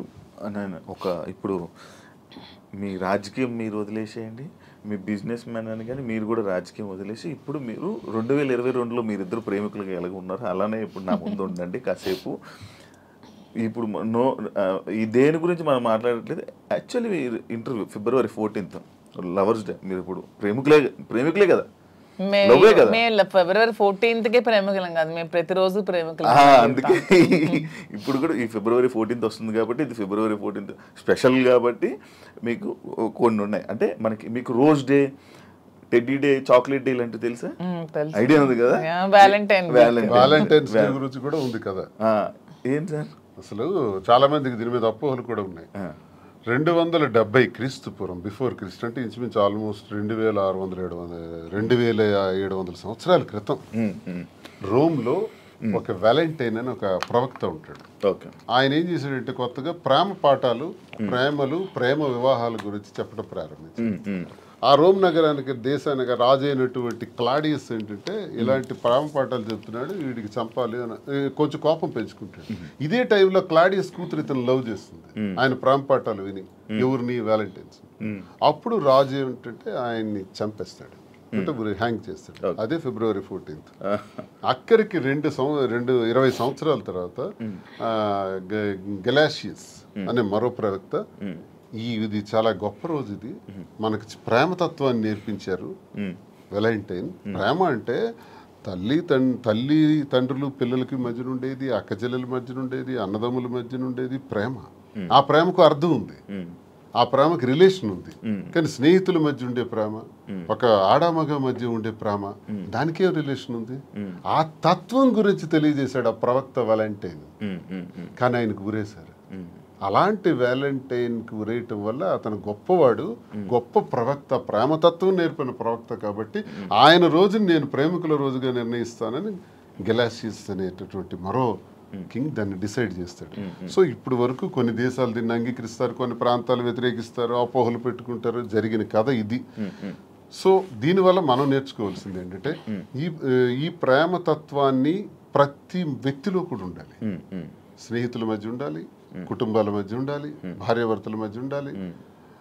ఆ ప్రేమతత్వం ద్వారా మేము ఈరోజు ప్రేమతోనే ఇంతవరకు వచ్చాం కాబట్టి ప్రేమతోనే ఉంటున్నాం కాబట్టి వాస్తవమైన మాటలు నా మనసులో ఉన్నది నేను ఆమెకు చెప్పాలి, ఆమె నాకు చెప్పాలి, చెబుతూ అందరూ ఇలాగే ఉండాలి, ప్రేమతో ఉండాలి. ప్రేమతో ఉంటే దేశాలే గెలవచ్చు, ఏ జయాలను పొందొచ్చు. రాజ్యాలే ప్రేమ లేకపోతే రాజ్యాలు కోల్పోతాం, ప్రేమ ఉంటే రాజ్యాలే గెలవచ్చు. ఒక్క మాటతో, ప్రేమపూరితమైన మాటతో అన్నీ గెలవచ్చు. కాబట్టి ప్రేమతత్వాన్ని పెంచుకోవాలని వ్యాలంటైన్స్ డే చెప్పిన ఈ రోజుని ఒక 10 రోజుల పండగగా, 5 రోజుల పండగగా, 3 రోజుల పండగగా చేసుకుంటారు. అదే మీరు ఇప్పుడు చెప్పిన టెడ్డీ అని. ఈ ప్రేమ గురించి ఎప్పుడు తెలుసుకున్నారు? అంటే చదువుకున్నారా? లిటరేచర్ కదా బేసికల్ గా. నేను MA English literature and law student. ఇవన్నీ చదువుకోవాలి. మహాభారతం చదివాను, రామాయణం చదివాను, భాగవతం చదివాను. అవన్నీ నేను చదువుకున్నాను. అంటే అచ్చ తెలుగులో, నేనేం పండితులు కాదు, సాంస్క్రిట్ అవన్నీ నాకు రాగానే అచ్చ తెలుగులో నేర్చుకున్నాను, అర్థం తెలుసు. ఓకే. ఈ ప్రేమ గురించి కూడా అలాగే తెలిసింది. కానీ మాధురి గారి గురించి స్పెషల్ గా ఏంటి మా ప్రేమ అని చెప్పి ఏమైనా చదవడం? అంటే దీని గురించి నేను చెప్పేది వ్యాలంటైన్స్ డే సందర్భంగా ప్రేమతత్వం గురించి అర్థం ఏంటో నేను చదివింది, నేను అర్థం చేసుకుంది, నా చిన్న బ్రెయిన్ కి అర్థమయ్యేది మీకు తెలియజేశాను. మీరే మీ ప్రేమ గురించి మీరు ఎలా వర్ణించాలనుకుంటున్నారు? అంటే శ్రీనివాస్ గారి మీద నాకున్న ప్రేమ గురించి, మా ప్రేమ వర్ణించడానికి మాటలు సరే.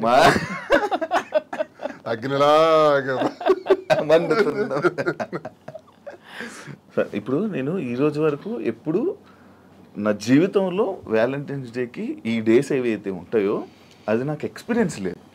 బట్ నేను ఎప్పుడు చూడలేదు.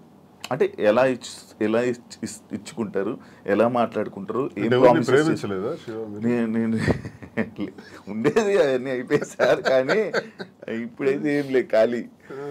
ప్రేమ ఉండాలి జీవితంలో. దొరకట్లేదు సార్. నేను ప్రేమనిస్తున్నాను.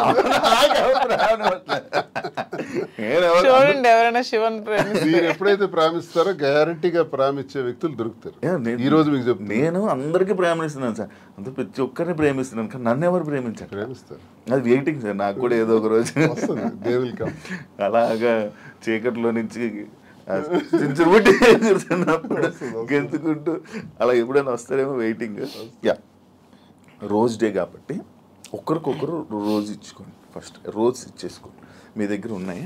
ఇప్పుడు నేను ఈ ఎవ్రీడే ఏదైతే రోజ్ డే ఉందో, propose day, chocolate day, teddy day, promise day, మీలా నేను చూడకుండా చెప్పలేకపోతున్నాను. చూసారా? అంటే అంత ఎక్స్పీరియన్స్ లేదు నాకు. ఇవన్నీ మీరు ఇప్పుడు ఇవన్నీ మీరు చేసుకుంటే నేను చూసి ఆడియన్స్ కూడా చూస్తారు. అండ్ మీ ప్రేమని మీరు ఇప్పుడు ఈ ఇంటర్వ్యూ ద్వారా తెలియజేసుకోండి ఒక్కొక్కరు. ఓకేనా? ఫస్ట్ రోజ్ డే మీ స్టైల్లో మీరు ఇవ్వాలి. మీ స్టైల్ సింపుల్గా ఇచ్చేసుకోవడం కాదు, ఒక ప్రపోజల్. ఓకే, మాకు ఎవరికి సంబంధం లేదు. క్యారెక్టర్లోకి వెళ్ళిపో. Raju, I love you. Thank you. I love you too. Thank you Raju. Rose day బా ఎంత చక్కగా రోజ్ ఎక్స్చేంజ్ చేసుకున్నారో. ప్రపోజ్ చేయండి మంచిగా. నాకు అది కాదు, ఐ లవ్ యూ కాకుండా ఏమైనా చెప్పాలనుకుంటున్నది ఏమైనా ఉందా? ప్రపోజ్ డే రాజా, ప్రేమ అంటే ఒకరికొకరు సుఖంలో సంతోషంలో ఉండడం కాదు, కష్టంలో ఉండడమే అసలైన ప్రేమ అని మా ఇద్దరం చాలామందికి నిరూపించుకున్నాం. సో ఈ ప్రేమ ఇలాగే లైఫ్ లాంగ్ కొనసాగాలని. కష్టాలు అనేవి టెంపరీ, లైఫ్లో అన్నీ వస్తూ ఉంటాయి. సో మన లైఫ్లో కూడా మంచి రోజులు వస్తాయని నమ్ముతున్నాను. సో ఇలాగే మన లైఫ్ లాంగ్ ఇద్దరు ప్రేమిస్తూ ఇలాగే హ్యాపీగా ఉండాలని కోరుకుంటూ ఈ ప్రపోజ్ డే రోజు నీకు ఐ లవ్ యూ చెప్తున్నాను. ఐ లవ్ యూ రాజా. చాలామంది జీవితంలో ఆశయాలు, కోరికలు ఉంటాయి. అవి సాధించాలనుకునేటప్పుడు వచ్చే అవాంతరాల వల్ల అరే నాకు ఇది కాలేదే, నేను అనుకున్నది జరగలేదని వెంటనే ఒక రకమైన డిప్రెషన్లోకి పోయి ఆత్మహత్యలకి, జీవితాలు త్యజించడానికి రెడీ అవుతున్న వాళ్ళ గురించి నేనేం చెప్తున్నానంటే ఈరోజు ప్రేమతో ఏదైనా సాధించవచ్చు, ఎటువంటి విజయాలైనా సాధించవచ్చు. మీరిద్దరం ఇన్ని కష్టాల మధ్య, మాది ఆత్మహత్య సదృశ్యమే, సామాన్యమైన విషయం కాదు. కానీ ఎన్ని కష్టాల మధ్య, ఎన్ని హడిల్స్ మధ్య, ఇన్ని ఇష్యూస్ మధ్య ఎదుర్కొంటూ సమాజంలో మళ్ళీ నిలబడగలుగుతున్నామంటే ప్రేమే కారణం. మన ఇద్దరి తాలూకా ఈ స్నేహం, ఈ ప్రేమ శాశ్వతం. సూపర్. చాక్లెట్ డే అన్ని డేస్ మీతో ఇప్పుడే ఇప్పుడు ఎక్స్పీరియన్స్ అవ్వలేదు కదా మీరు కూడా ఎప్పుడు? యా, చాక్లెట్ డే నాకు హార్ట్. ఇప్పుడు మీ ఇద్దరు ఆ చాక్లెట్ని ఓపెన్ చేసుకొని ఆ హార్ట్ అందులో ఒక చాక్లెట్ ఇద్దరు పంచుకొని షేర్ చేసుకోండి, ఒకరి నోరు ఒకరు తీప్ చేసుకోండి. వ్యాలంటైన్స్ డే సందర్భంగా ఈరోజు chocolate day. Very good. Hot.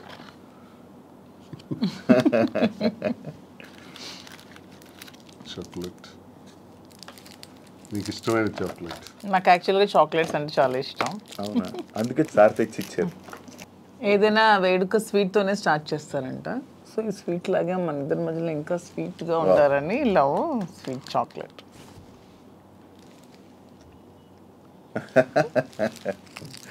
మన ఇంటర్వ్యూ ద్వారా మీకు అన్ని డేస్ అయిపోతున్నాయి. వ్యాలంటైన్ వీక్ అయిపోయింది. ఇప్పుడు టెడ్డీ డే. రాజు, వ్యాలంటైన్స్ డే సందర్భంగా ఈ టెడ్డీ బేర్ ఇది నీలాగే ఉంది, నీ మైండ్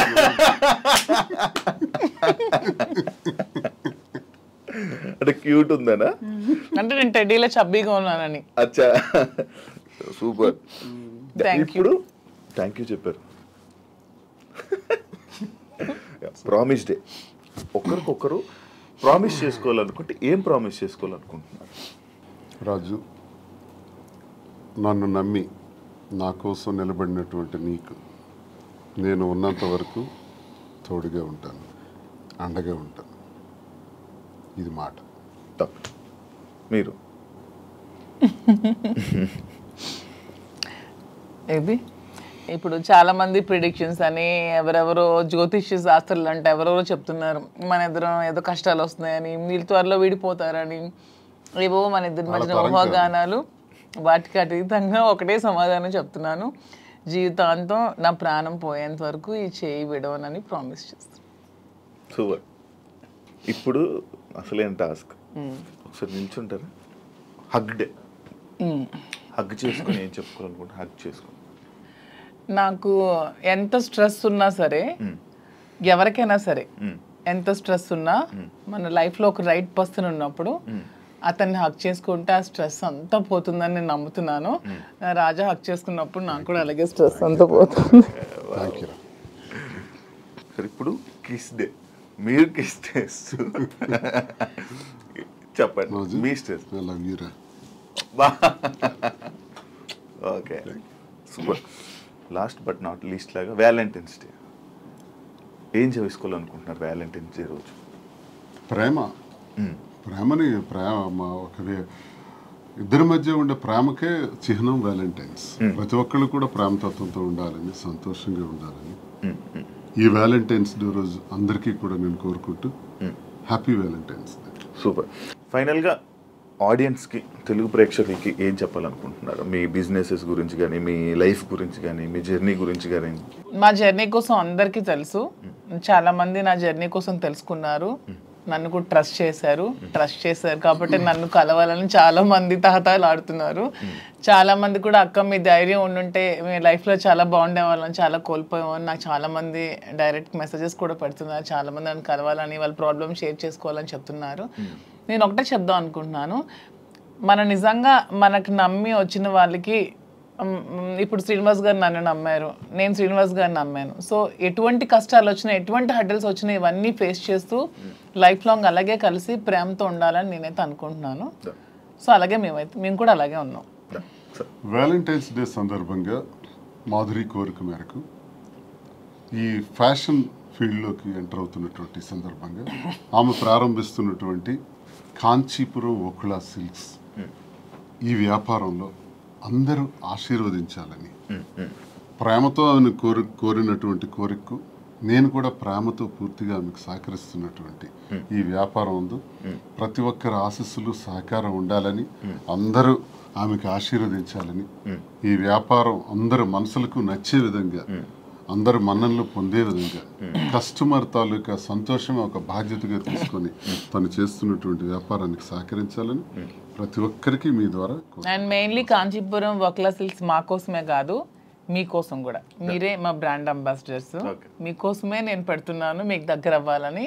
మీరందరూ నా షాప్ విజిట్ చేయండి, అప్పుడు మీరే అనుకుంటారు ఎస్ మాధురి మా కోసమే పెట్టిందని. ఆ నమ్మకంతోనే మీరు వెళ్తారని గ్యారంటీ అయితే నేను ఇస్తున్నాను. మార్చి 3వ తారీఖున ప్రారంభం అవుతున్నటువంటి శుభారంభానికి అందరూ రావాలని ప్రతి ఒక్కరిని పేరు పేరున మీ ఐ డ్రీమ్ ఛానల్ ద్వారా అందరికీ కోరుకుంటున్నాను. Thank you so much Srini గారు అండ్ మాధురి గారు ఇంటర్వ్యూ ఇచ్చినందుకు, మీ ప్రేమని మాతో షేర్ చేసుకున్నందుకు, అండ్ మీ విషయాల్ని, మీ పర్సనల్ విషయాలను కూడా మాతో షేర్ చేసుకున్నందుకు thank you so much. And మీరు ఇంకా ఇలానే హ్యాపీగా ఉండాలని, మీరు పెట్టబోతున్న ఈ ఏదైతే బిజినెస్ ఉందో అది కూడా మంచి సక్సెస్ అవ్వాలని మనస్ఫూర్తిగా కోరుకుంటూ, అందరూ ప్రేక్షకులు, అందరూ ఆడియన్స్ మొత్తం ఎవరైతే ఉన్నారో జనాలందరూ వెళ్ళి మీ శారీస్ ఒకసారి చూసి నచ్చితే తీసుకోవాలని మనస్ఫూర్తిగా కోరుకుంటూ thank you so much. Interview చూసారు కదా ఇంటర్వ్యూ. ఇంకొక గెస్ట్తో మళ్ళీ మేము ముందుకు వస్తా. అంతవరకు